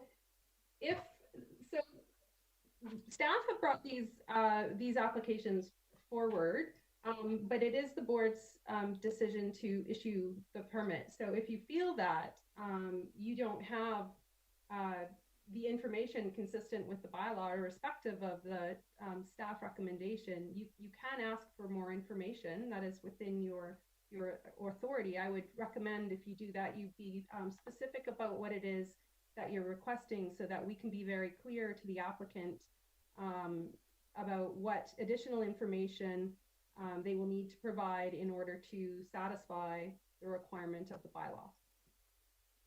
Thank you. I'll go back to you, Director Acton. Thank you, Mr. Chair. I would like to refer then and request staff for a more detailed environmental plan that will include runoff, sediment of the site, and protection along the Van Horn Creek side of the Bill site. of their dumping bill site. Yes, thank you. Thank you. Do I have a seconder? Seconded by Director Cinnamon. I have a speakers list. I have Director Morrison next, and this is a motion to refer to staff to do the environmental plan with the runoff into the creek, as Director Acton just indicated. Could I finish speaking to that? Okay, sure. Thank you. The original, so, you know, this isn't just pulling something out of our hat for this one. There was major environmental damage already done by this applicant in that area, and it was huge. So I don't want to, I can't imagine if something like this happens again in that area. So I think it's our due diligence to make sure. Thank you. I have Director Morrison next, but I think he's just gone offline for a moment. Anyone else to speak to this motion to refer back to staff? Director Salmon. Yeah, I just want to agree. I'm also very familiar with that site and and the issues, and just following, just reading the bylaw, yes, a hydrology report is one of the things we may request. So I think we're on the right track.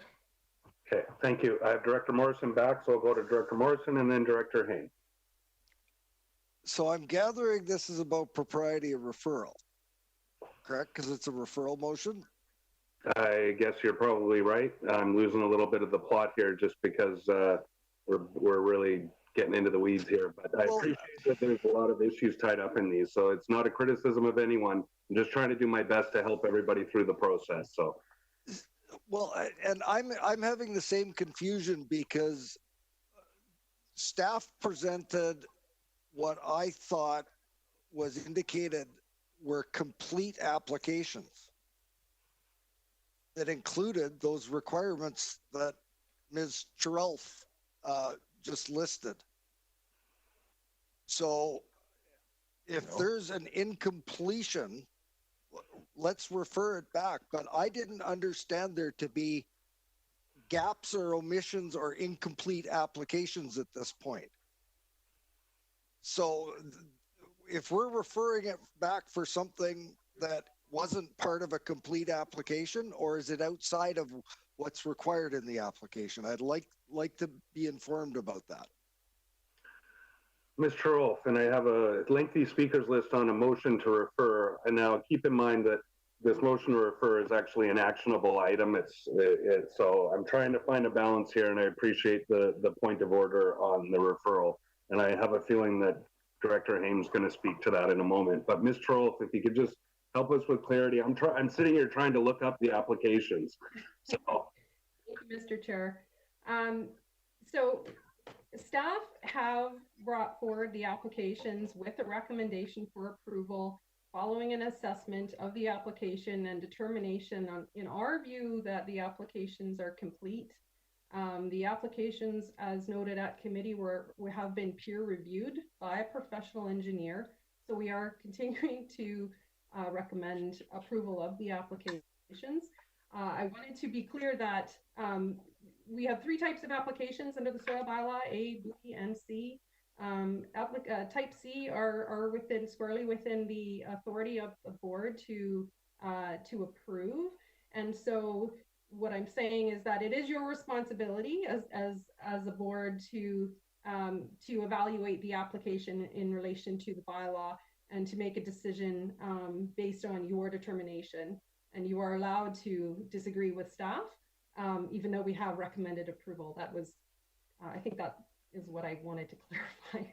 Thank you very much. So I do have Directors Salmon, Haim, and Kuhn on this item, which is a referral to staff. Ms. Legault, can you maybe read the motion so that I'm clear on it? It was about the sediment into the water course, but just some clarity on this one. Thank you, Mr. Chair. A little rough wording right now, but it's basically to refer to staff for a more detailed environmental and runoff plan with respect to runoff to the creek. Thank you.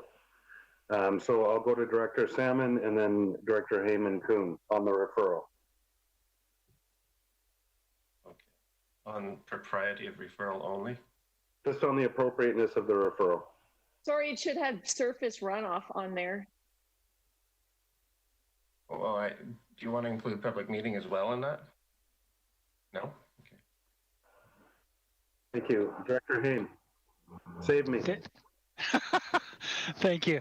The mover of the referral motion has specific concerns, has identified information that individual believes is lacking in the reports, and that's not a criticism of staff. It's just a different measure or judgment with regards to the required information to make the decision. So in this regard here, I believe the referral is completely appropriate. Thank you. Director Kuhn. Well, staff forwarded the application to us for approval, and they did that in accordance to the existing bylaw. And the bylaw is pretty explicit, and I'm quite sure they did a good job following the bylaw. And if we now try to find a way that maybe something isn't covered by the bylaw, it doesn't get us anywhere because we have to adhere, we as a board have to adhere to the bylaw. So if we bring in something now that, well, the bylaw doesn't really cover that, we're concerned about that, we need something taken care of in that way, it's not going to fly. Thank you. Because we have to adhere to the bylaw. So I have a lot of faith in our staff, and I'm quite sure that they did a good job in looking at this. So referral back is just going to get us to square one. Thank you. Director Nicholson.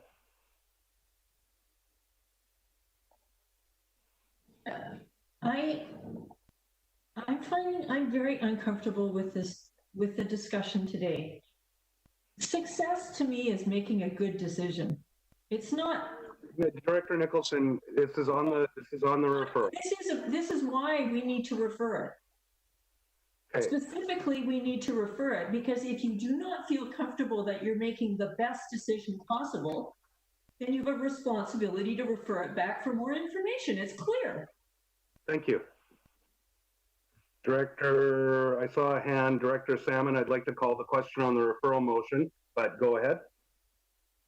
Just answer Director Kuhn. I mean, right in the bylaw, there's the things that must be done, which were done, and then there's the things that may be done, which is what we're talking about now. It's in the bylaw. Thank you. I'll call the question on the referral. I think, is everyone clear on the referral? So this is back to staff around the issues to do with sedimentation and infecting into the water course. I know that's a terrible paraphrase, but I think you're all clear, right? Okay. Electoral area directors only on the referral. All those in favor? And opposed? Directors Morrison and Kuhn opposed. The referral passes. And these aren't homogenous, so I understand that each one is its own animal. I got to get back to the agenda we're on, not EAS. Just one moment. Director Morrison, on number, I think we're on 19, I believe. That soil deposit permit SDC 2003 for PID 028747151 be issued. I move that item. Okay, do I have a seconder? Director Kuhn, discussion on this item. I am seeing some. Director Salmon. Yeah, this is one of the two that are in the Lake Road, low on Tronigan Creek, and the several concerns we've heard about sedimentation and turbidity in the watershed. So hence there's a lot of public interest in these, and I would like to use our right in the bylaw and have a public meeting. So I'd like to move that there be a public meeting on this one, if I have a seconder. So it would be refer it back to the staff for the purpose of holding a public information meeting? Is that a good way to characterize, or just a public meeting? Okay, public information meeting on this. I would say public meeting because information has a connotation. Staff will work with you on how that would work if the motion passes. So I just wanted to be clear. So it's refer it back to staff, schedule a public meeting. Is that correct? Well, I hate to complicate, but I really also want to add an APC site visit. And I'm saying that not out of line, out of right on the form that the main Type C soil deposit permit application they authorize by the Advisory Planning Commission. I really think that should be done. So, okay, so refer it back to staff for scheduling of a public meeting and an APC site visit. Yes. Okay, Ms. Legault, have you got that? Okay, and do I have a seconder for that? Director Wilson, any discussion on that? Seeing none, all those in favor? And opposed? Directors Morrison, Kuhn, Hain, Yanni DiNardo opposed, and Acton opposed. So the motion is defeated. So we're back to the original motion. Any discussion on the original motion? Ask the question be called. Thank you. All those in favor? I had my hand up for discussion. Sorry, this is crazy. Ms. Legault, I saw Director Morrison call the question before I saw the hand raised. So I can go back to Director Acton, but I had actually called the question. think that's at your discretion, Mr. Chair. Go ahead, Director Acton. Thank you. The referral motion was defeated. Go ahead. Yes, and I understand that these are problematic permits, but I think this one has indicated that it's all set. They've dotted all their I's and T's, and it's actually one that has a low volume. So I'm hopeful that this one will be closing shortly as promised. Okay, thank you. So the motion on the floor is that it be issued, Ms. Legault. Okay, I'm going to call the question. All those in favor? And opposed?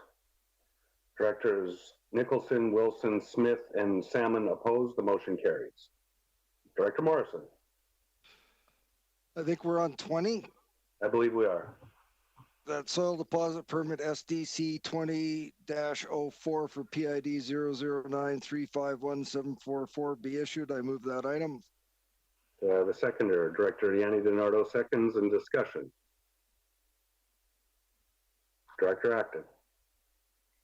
Yes, this one is also on Soup Lake Road. I hope I have my numbers in order here.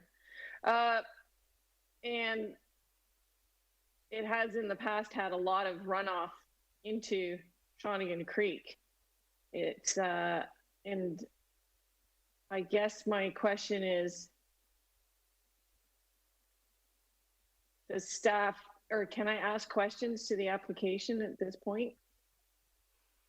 You can ask questions, yeah. We've got a motion on the floor, so you're welcome to ask questions.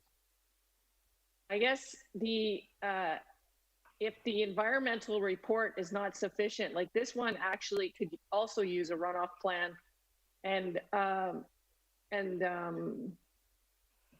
after we've issued the permit, are we able to, I know that we're supposed to be able to manage the runoff from the site, but how likely are we able to enforce that? I'd put that through staff. I'll let Ms. Cheryl speak to it as well, but I'm going to suggest that these permits, very similar to our waste stream licensing bylaw, we're not ultimately responsible for enforcement of the end result of a breach of these permits. If as a result of our permit, there is contamination into the environment or siltation into a body of water, that is the requirement of either Environment Canada or the Conservation Officer Service or another jurisdiction to enforce those. And it does create a challenge in terms of expectations around these bylaws. We do the best that we can to regulate, but at the end of the day, enforcement of a breach of these is a pollution matter and that of a different jurisdiction to have to enforce. So I would welcome Ms. Cheryl to add to that or to clarify. Mr. Chair, I would like to provide Mr. McDonald the opportunity to advise on with respect to enforcement. Thank you. Mr. McDonald, welcome. Thank you, Mr. Chair. I know these are they're very challenging parts, but we have actually hired extra staff, and we have staff actually out on sites monitoring these sites. And we watch these sites very closely. We're also aware of any past instances that have happened on some of these sites. So we've worked with owners and we try to give some kind of, that the public understands that we are watching these carefully and some kind of confidence that through enforcing our bylaws, that these issues hopefully won't happen. Can I clarify my question a little bit more, please? So let's say that site, like I've had in the past, where people are sending me video and it's clearly a dark mud running into Shawnigan Creek and running under the bridge right there. What can we do at the CBRD? Through to Mr. McDonald. To you, Mr. Chair, I would need more information on that. I would have to actually see where this was coming from. We would have to know what the cause was. So that's a very difficult question to answer at this point. So can I maybe, just to complement Director Acton's question, if you observe what looks like an offense, would you then pass it on to the responsible agency for that enforcement? Absolutely, Mr. Chair. Thank you. So I think that maybe that's what you were trying to get at. Like if we observe a thing, we send Mr. McDonald out, he believes that there's a violation, he would pass it on to the responsible agency for the actual enforcement. And I guess how is it different now that we have this soil bylaw? Because in the past, nothing was being done. So I just want to be reassured for the residents around there that are really concerned, particularly like Cougar Ridge area, that if there is any kind of runoff, it's going to be dealt with. Or do we need to actually ask for a better plan from an environmental plan from this applicant in order to ensure it doesn't happen? Well, I can say, Mr. Chair, that we do our best to adhere to the bylaw and to ensure that we get the technical reports and the mitigative measures that are required under the bylaw. At the end of the day, if those fail or the operator fails in some regard that results in a contamination issue, then clearly that is not the power of the regional district to enforce. But we do our best, and that's the whole intention of a regulation bylaw, is to put those measures in place that were never there before. Is it an absolute guarantee that it won't happen? No, but we do the best that we can. And as Ms. Gerald said, it's up to the board to make that decision if they're satisfied with the material that's been put in front of them to support the permit that's being issued. Thank you. I have Director Wilson and Director Nicholson and Director Salmon. Director Wilson. Thank you, Mr. Chair. I'm going to reiterate that I have the absolute and utmost faith in the enforcement personnel, in our planning personnel, and the job that they do here. But this is just deja vu, because I've been in this position before where we as a CVRD say, well, I'm sorry if this is causing any kind of contamination because of an action we took, but it's not our problem. I've been there with in Keir and Cobble Hill. And it's like the slopey shoulders, sorry, not my problem. And I understand that it's not your problem. But if you've caused the problem in the first place by putting these things in place without any kind of backstop, then we're just creating problems for ourselves over and over again. Been there, seen it. Thank you. Thank you. Director Nicholson and then Director Salmon to close. It sounds to me like there's enough concern that we ought to refer this back to staff to do a comprehensive environmental plan regarding the sedimentation and monitoring of water quality. So I would like to refer that back to staff to do that, if I have a seconder. Seconded by Director Salmon. So this would be refer back to staff, much like the similar conditions to the previous one. Ms. Legault, if you can work that up, I'll go to my speakers list and then I'll hopefully call the question. I'll get you to read the resolution out though, Ms. Legault, before I call the question. Did you have any other comments, Director Nicholson, before I go to Director Salmon? Okay, Director Salmon? I'm fine. Okay, thank you. Was that enough time, Ms. Legault? I tried to drag it out for you, but. Just refer to staff for more information on sedimentation and water quality. Okay. Okay. I don't see anybody disagreeing with that. So we have a motion on the floor. Any further discussion on the motion? Seeing none, all those in favor? And those opposed? Okay, so Director Yanni DiNardo, Kuhn, and Morrison opposed. That motion carries. And I believe we're on to number 21, Director Morrison, in the Morrison Marathon of 2020. That's Soil Deposit Permit SDC 20-05 for PID 001170406 be issued. I move that up. Okay, do I have a seconder? Director Kuhn, and is there discussion on this one? Director Salmon. Yeah, thank you. This is the Mill Bay one. It's 400,000 cubic meters, by far larger than all the others put together. So I'd like to, I think we've discussed it pretty thoroughly, just like to move that we refer this back for a public meeting and a site visit by the Mill Bay Malhat AP. Thank you. Seconder for that, seconded by Director Wilson. Discussion on the referral. Seeing none, all those in favor of the referral? Okay, keep your hand up, or I'm going to go for the opposed, and I'll say keep your hand up. Those opposed? Directors Haim, Morrison, Kuhn, the motion carries. Director Morrison. Thank you, Mr. Chair. I was going to recommend that a public information item be, our public information meeting be put together so that we can explain what the nature of the bylaw and the regulation is. But I'm actually going to modify that and ask that a director information and education workshop be held on this bylaw, this regulatory bylaw, because if there's anything clear in what I've seen here, and I've been here for the whole ride, that we don't seem to have a really firm grasp on what or at least I don't, given the variable nature of the discussion today, which is from where I sit seems to be all over the map. So I would like to recommend that we have a workshop just on this bylaw, and I would suggest that we have the whole board be invited to attend. Okay, so the motion, go to ahead, Mr. Crothers, and then I'll go for a seconder. Mr. Crothers.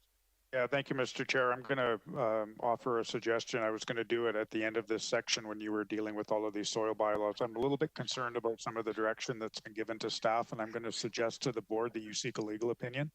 And that could tie in with Director Morrison's recommendation for a workshop. I think there's a number of complications here, and I think they're going to want to have some assurance that they're on solid ground. So I'm going to ask for a resolution that, or suggest that you pass a resolution that the staff seek a legal opinion on some of these matters related to our soil bylaw. Okay, thank you. I saw a bunch of hands, so I'm not sure if there are questions or if there's seconds. I move. Okay, so I'm going to go back to Director Morrison for a clear motion if he wants to include the seeking legal advice part, and then I'll go for a seconder. I will modify my motion to say that I move that a legal opinion on our soil deposit bylaw be sought, and that a director information and education workshop be held as soon as possible. Okay, so seconded by Director Kuhn. And do we have questions on that motion? Okay, good, because I think we all can see that we might need that. I'll call the question then. All those in favor? Okay. And opposed? None opposed, and even my phone just said okay, so my phone voted affirmative as well. Sorry about that. It came through the microphone. I think that does your report, Director Morrison. Thank you. Yes, it does. Thank you. Sorry, I didn't mean to cut you off. You usually close, and that concludes my report. So I was trying to give you the opportunity, but that means we're moving on to CR3 and a much shorter Director Yanni DiNardo show. Director Yanni DiNardo. Thank you so much. Yes, this report and recommendation of the Regional Services Committee of July 22nd, 2020 is that recommendation is that the Tourism Couch and Amend 2020 Annual Work Plan and Budget, excuse me, as outlined in the Economic Development Division staff report to the July 22nd, 2020 Regional Services Committee be approved. I move that. Seconded by Director Sebring. Hey, Director Sebring. Yeah. We got all of our muni directors back. Any discussion on that? Seeing none, all those in favor? Any opposed? None opposed? Motion carries. Thank you. That's my report, Mr. Chair. Thank you. I'm just going to turn to the board before we go into our staff reports. Does anybody else need a stretch?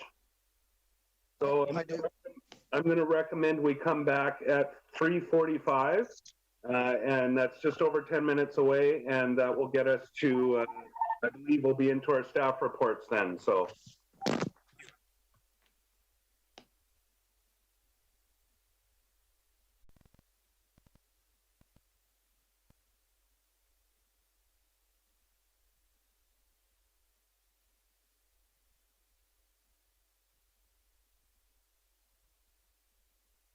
correlation between all the examples of being delayed, or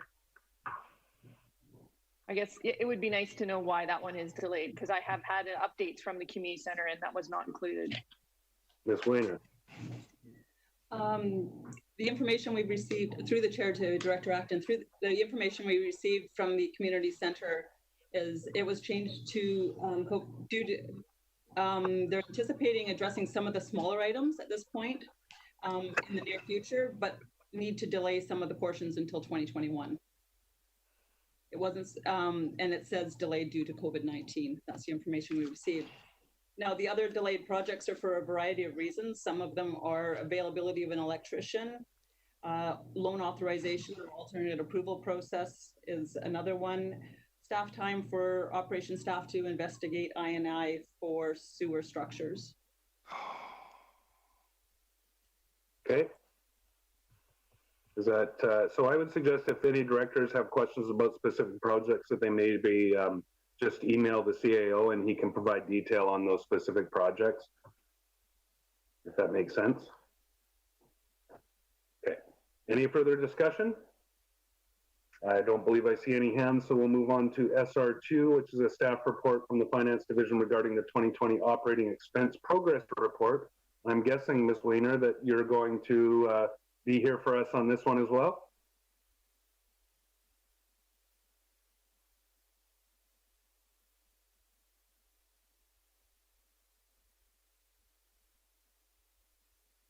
Okay, go to questions then. Director Morrison. Oh, Ms. Weiner, your mic came up, so. Yeah, sorry, I couldn't get myself off on that point in time. I just wanted to point out that the rec centers, since this report was done, they were opened on June 29th, and that we started collecting transit fares as of June 1st. If you look at the 2019 numbers for the revenues, I wanted to note that there's higher revenue showing right now in 2020, and that's due to staff bringing over the allocations for each one of these functions, the requisitions, sorry, for those functions, and the allocations and the expenses that have been brought forward as requested from the last meeting. The 2019 operating and maintenance cost for the transit, that only went up to March for 2019, and in the 2020 report, the operating and maintenance is for up until May. So while it looks like the operating and maintenance expenses are higher for 2020, that's only because the bills are up to March up to May, and previously it was only until March. And that BC Transit is not doing any non-urgent expenses at this time, so everything that's non-urgent has been put on hold. And I think that is about the only other items. Otherwise, it's all in the report. Thank you. Any questions from the directors? Director Morrison?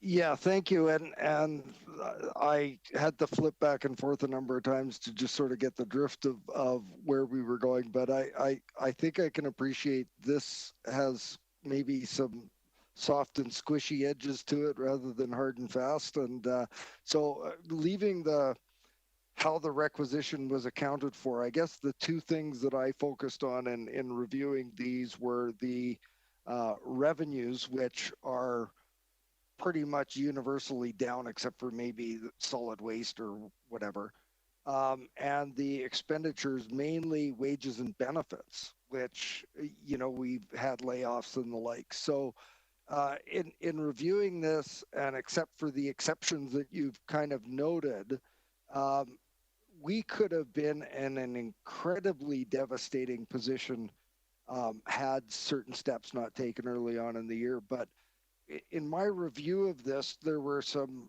maybe eyebrow raisers, but nothing that really shocked me or worried me about the future. Yes, there's a decrease in revenues, but there's been some offsetting savings and expenditures around wages and benefits. Is that a fair assessment, or would you draw our attention to anything in particular that I've mischaracterized in this? Ms. Weiner. Through the chair to Director Morrison, no, you're correct. While there's areas that have had reduced revenue, like a lot of the recreation centers, where programs did not take place and the revenues did not come in, expenditures were reduced as well. So to run these programs quite often takes some expenditures And so those were reduced as well as revenue. So there's nothing that's standing out on that front. Thank you. Director McGonigal. Thank you very much, Mr. Chair. Through you, if I may, to Ms. Weiner. Noting those reductions in revenues, especially in recreation facilities, and the steps we did take in layoffs, et cetera, I think it'll be interesting to see in the next update how the reopening and the minimal program implementation may impact that to more extent. I think we'll get a better picture of the overall view of that on the next report, how the projections are going forward, and if there's any steps that we need to take to mitigate some of those effects. Given that, I think that proactively we have done what we can to limit the impacts of the COVID-19 shutdown, but I don't think we're through it yet. Should there be, and there may be, another need for closing such facilities, that again will have a further impact on those numbers, whether or not it be transit, recreation, or other opportunities. So I'm just a little apprehensive now on the picture as opposed to where we may be in 3 months' time. That's just a comment. Thank you. Any further discussion? This is an information item. Thank you to staff and Ms. Weiner for the packages and the information, and we'll move on to SR3. We have a staff report from Finance Division regarding the appreciation for advisory planning and Parks Commission's policy amendment, and the recommendation is that the revised appreciation for APCs and Parks Commission policy attached to the July 7th, 2020 report from the Finance Division be approved. And welcome, Ms. Soldera. I believe that's been moved by Director Morrison and seconded by Director Wilson. And any discussion on this? Seeing none, all those in favor? Any opposed? None opposed, the motion carries. Sorry, Ms. Soldera, I will hopefully get an opportunity to ask you questions some other time soon.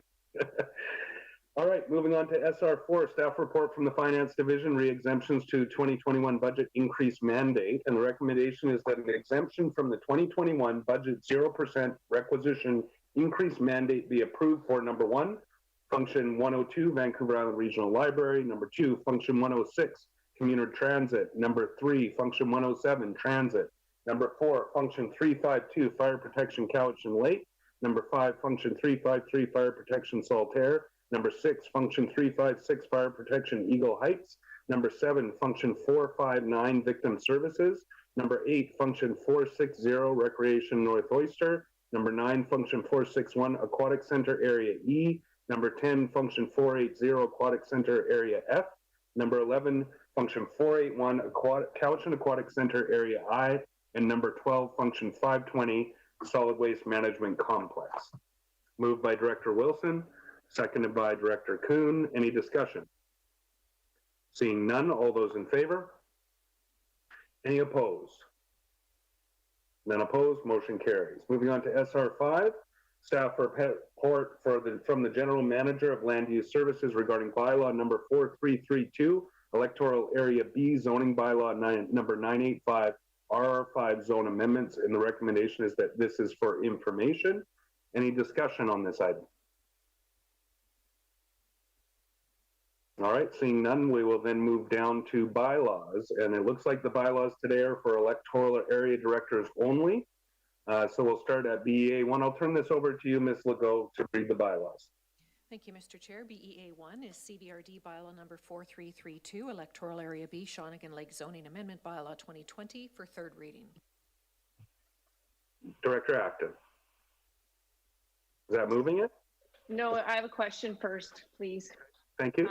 This is for Mr. Carruthers. This is the bylaw where we have the property with behind it that belongs to Island Corridor. Are there any concerns with passing this bylaw today for the CBRD? Mr. Chair, I don't believe so, but I'm also going to ask Ms. Cheroff, who is far more familiar with this file, but I don't believe so. Thank you, Mr. Carruthers. So staff report 5 was intended to provide some clarity around the concerns regarding slope stability that were raised by the Island Corridor Foundation. Staff noted in that report that a geotechnical report was submitted in conjunction with the development permit that was issued in October 2019. So the applicant has certain responsibilities that need to be satisfied prior to approval of the subdivision. Further to that, the provincial approving officer has authority to request additional information or studies in conjunction with a subdivision application. And then at the building permit stage, the CBRD building inspector can request specific information, namely geotechnical assessment reports in conjunction with building permit applications. So in the view of staff, the matter at hand is the rezoning application. And in our view, the information that's been provided to date is supportive of a recommendation to move forward with the bylaw that has been proposed. It appears that there may be or is a civil matter between the two parties that perhaps should be left for resolution of the two parties. And I won't, I'll say that I don't have any particular reservations with the recommendations that staff have put forward to date, and will continue to support the bylaw moving forward. Thank you. Any follow-up, Director Acton? Okay. Well, thank you. So we are on that bylaw. Oh, do we have more questions? I'll go to Director Salmon and then Director Nicholson. All right, go ahead. Thank you. So I'm just wondering if we should err on the side of caution and get our own legal advice on this one. I'm reminded of when the applicant was here and he was asked about that, the repairs to that slope. The answer at the time was that it would be done, and then now it's changed. So when information changes like that, I always wondered if the basis we're going ahead on is you know, what risks have increased, and I would feel more comfortable if we had our own lawyer just look over this and see what our risks might be moving forward.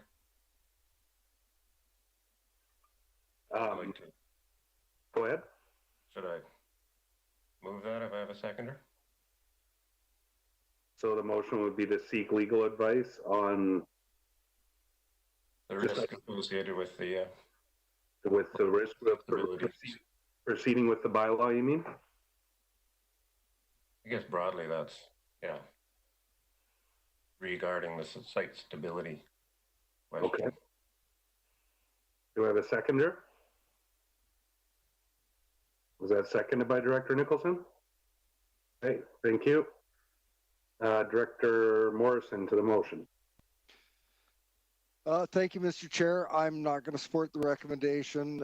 Legal cost is expensive. Our CAO has just told us unequivocally that he sees no issues with proceeding on this, and I think it would be inappropriate for us to say that we're uncomfortable with that recommendation, and I would recommend that everybody deny this motion. Thank you. Thank you. Director, anybody else to the motion? Okay, so I'm going to call the question on the motion, and this would be to seek legal advice on this matter. Ms. Legault, do you want to maybe tell us what you have for the motion? Thank you, Mr. Chair. That staff seek legal advice on the risk to the CVRD of proceeding with Bylaw 4332 with respect to site stability. Thank you. Sorry, I was going to call the question, but Director Salmon. Just wanted to respond to Director Morrison. I don't think the word was unequivocal. The CEO's words were, I don't think so. Just to clarify. Thank you. I'll call the question, and this is on the seeking of legal advice. All those in favor? This is electoral area directors only. All those in favor? And opposed? Directors Yanni DiNardo, Morrison, Haim, Kuhn, and Acton opposed. The motion fails. So we're back to the original, or did we have the original motion moved and seconded, Ms. Legault? The bylaw reading was not moved at this point. I'll go to Director Nicholson and then Director Yanni DiNardo. Thank you. I had a question for Ms. Cheryl.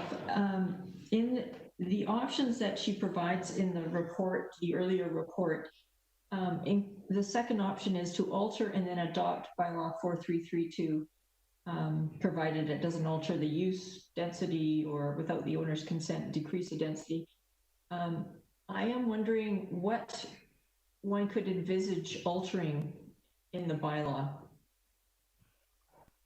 Ms. Troll. Mr. Chair, the options that are provided come straight from the Local Government Act. That's the wording that's in the Act. That's sort of what you're able to do upon consideration of third reading. The bylaw itself does not propose to increase the number of dwellings that are permitted within the subdivision. It's proposed 70 lot subdivision. It simply proposes to change the allowable siting and setbacks of residential dwellings and accessory buildings. So you could conceivably make a change to the bylaw in terms of the, let's say, the setbacks that are proposed.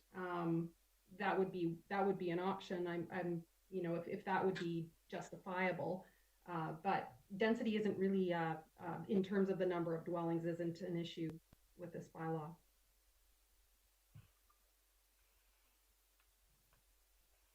Okay, I'll go to Director Yanni DiNardo and then Director Morrison. Just wanted to move the recommendation, please. Thank you. Seconded by Director Morrison. Discussion on the motion. Seeing none, all those in favor? This electoral area directors only and opposed. Directors Salmon and Nicholson opposed. The motion carries. Moving on, Ms. Legault.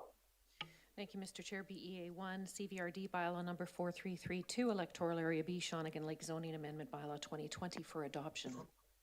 Moved by Director Yanni DiNardo, seconded by Director Morrison. Discussion on the motion. Seeing none, all those in favor? We're dealing with this most of the morning there on Facebook and various other places. I did talk to Director, as well. Director So Wilson. and of course Don. Thank you. And those opposed? Director Salmon and Director Nicholson opposed. The motion carries. Ms. Legault. Thank you, Mr. Chair. BEA2, CVRD bylaw 4226, electoral area I, Yubo Mead Creek official community plan amendment bylaw for PID 000222348, 2018 for adoption. Thank you. Moved by Director Kuhn, seconded by Director Yanni DiNardo. Any discussion? Seeing none, all those in favor? And those opposed?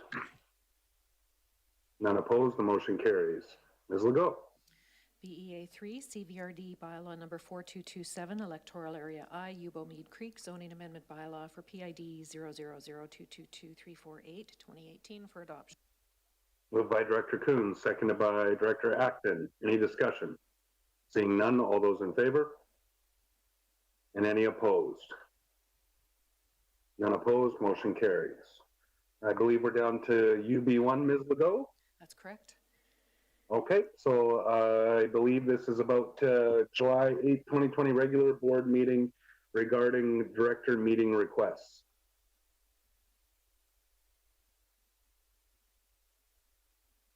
Sorry, I had to turn away for a moment. Did anybody put a hand up? Director Smith.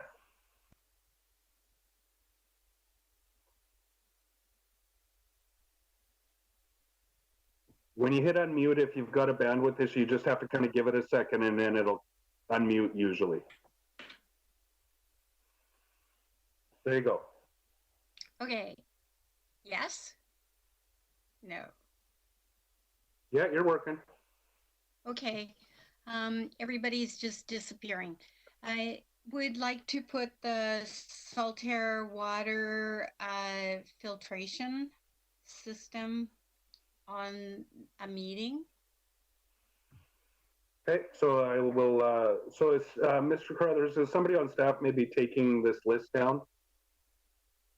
Mr. Chair, I'm taking that list down, and it looks like Ms. Legault is as well. Okay, so what's the appropriate way to do this would be to collect a list and then just vote on it, or is there voting required for this? It would be my preference to have a board resolution to request these ministers' meetings, so you can do them one at a time, or you can do them as a block. Okay, so I will, I'll say that we'll do it as a block, and unless somebody wants to pull something from the block, we'll try and get the block. So we've got Saltair Water System on the list. What other meetings are important to our directors and or with my assistant, Director Morrison? Minister Trevena for electoral area MOTI issues. Okay. Also saw that one coming.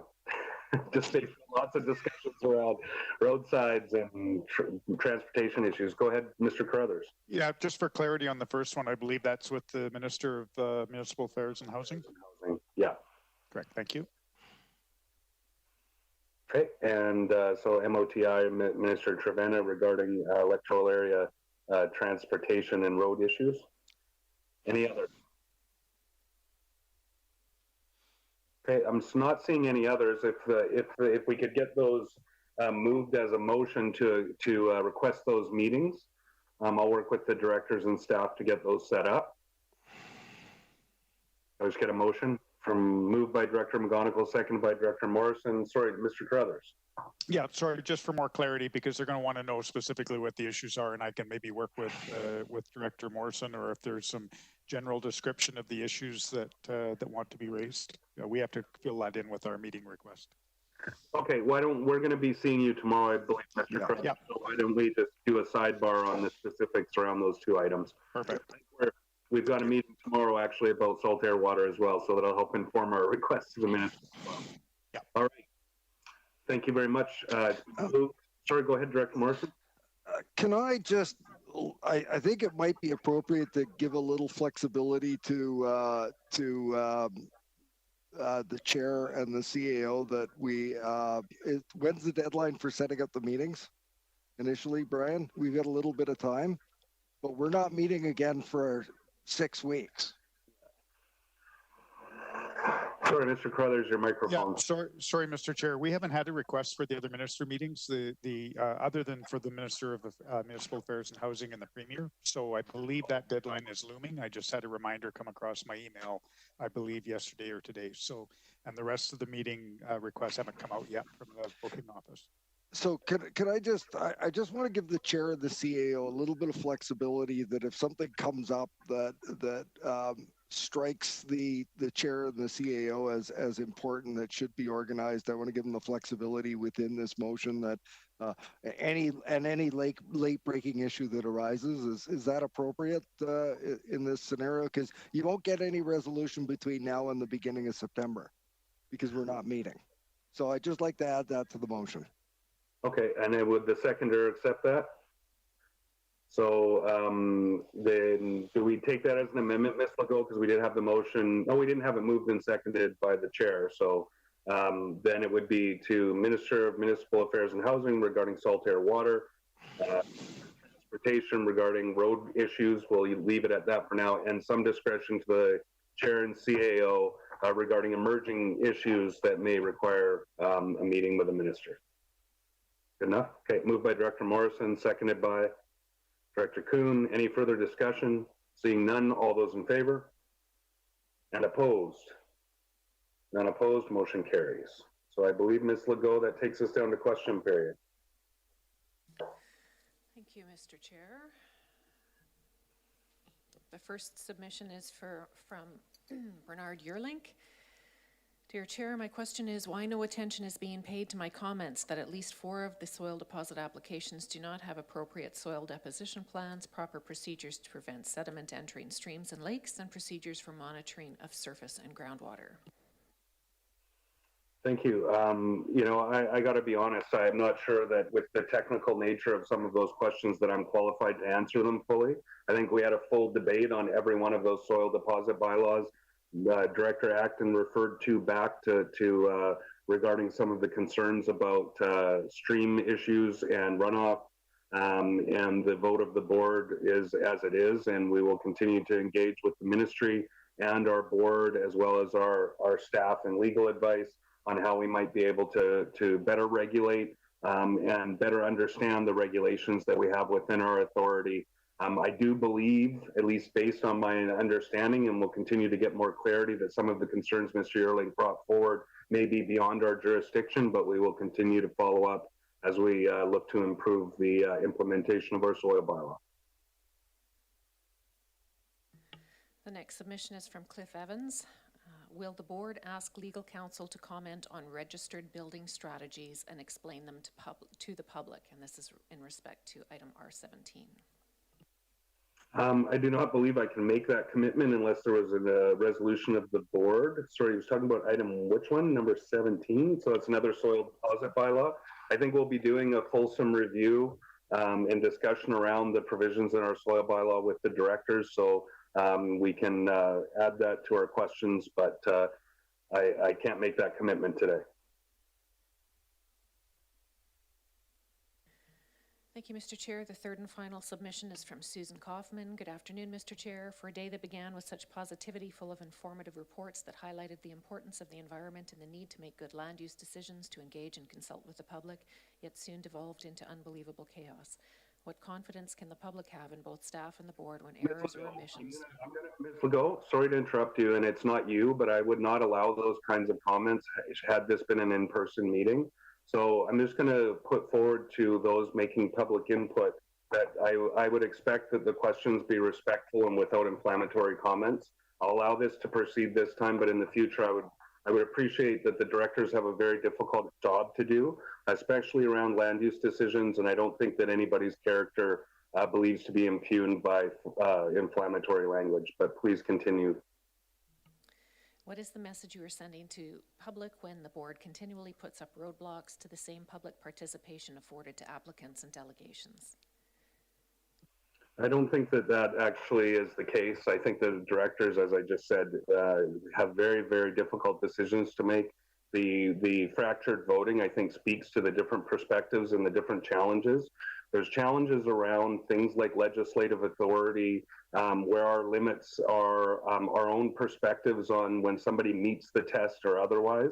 You know, as an outsider, as the chair of the board, I support our electoral area directors in doing a very difficult job in a challenging time and space, and I respect everybody's opinions and everybody's votes. And what's moved forward is moved forward in the way that it has. But beyond that, I wouldn't have any other further comment on it. Thank you, Mr. Chair. There's no further submissions for question period. Thank you. I do believe then that takes us to a motion to go into closed session. Ms. Legault, is that correct? Yes, a motion to close the meeting in accordance with section 91A, C, E, and 92B of the Community Charter.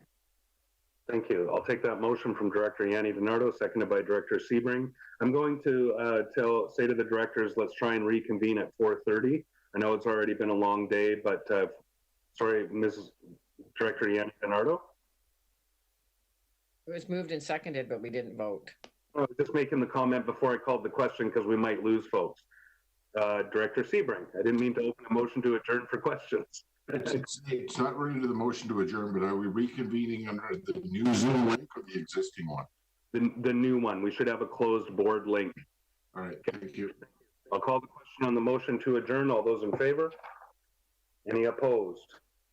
Unopposed, we are adjourned. We'll see you in about 6 minutes for close.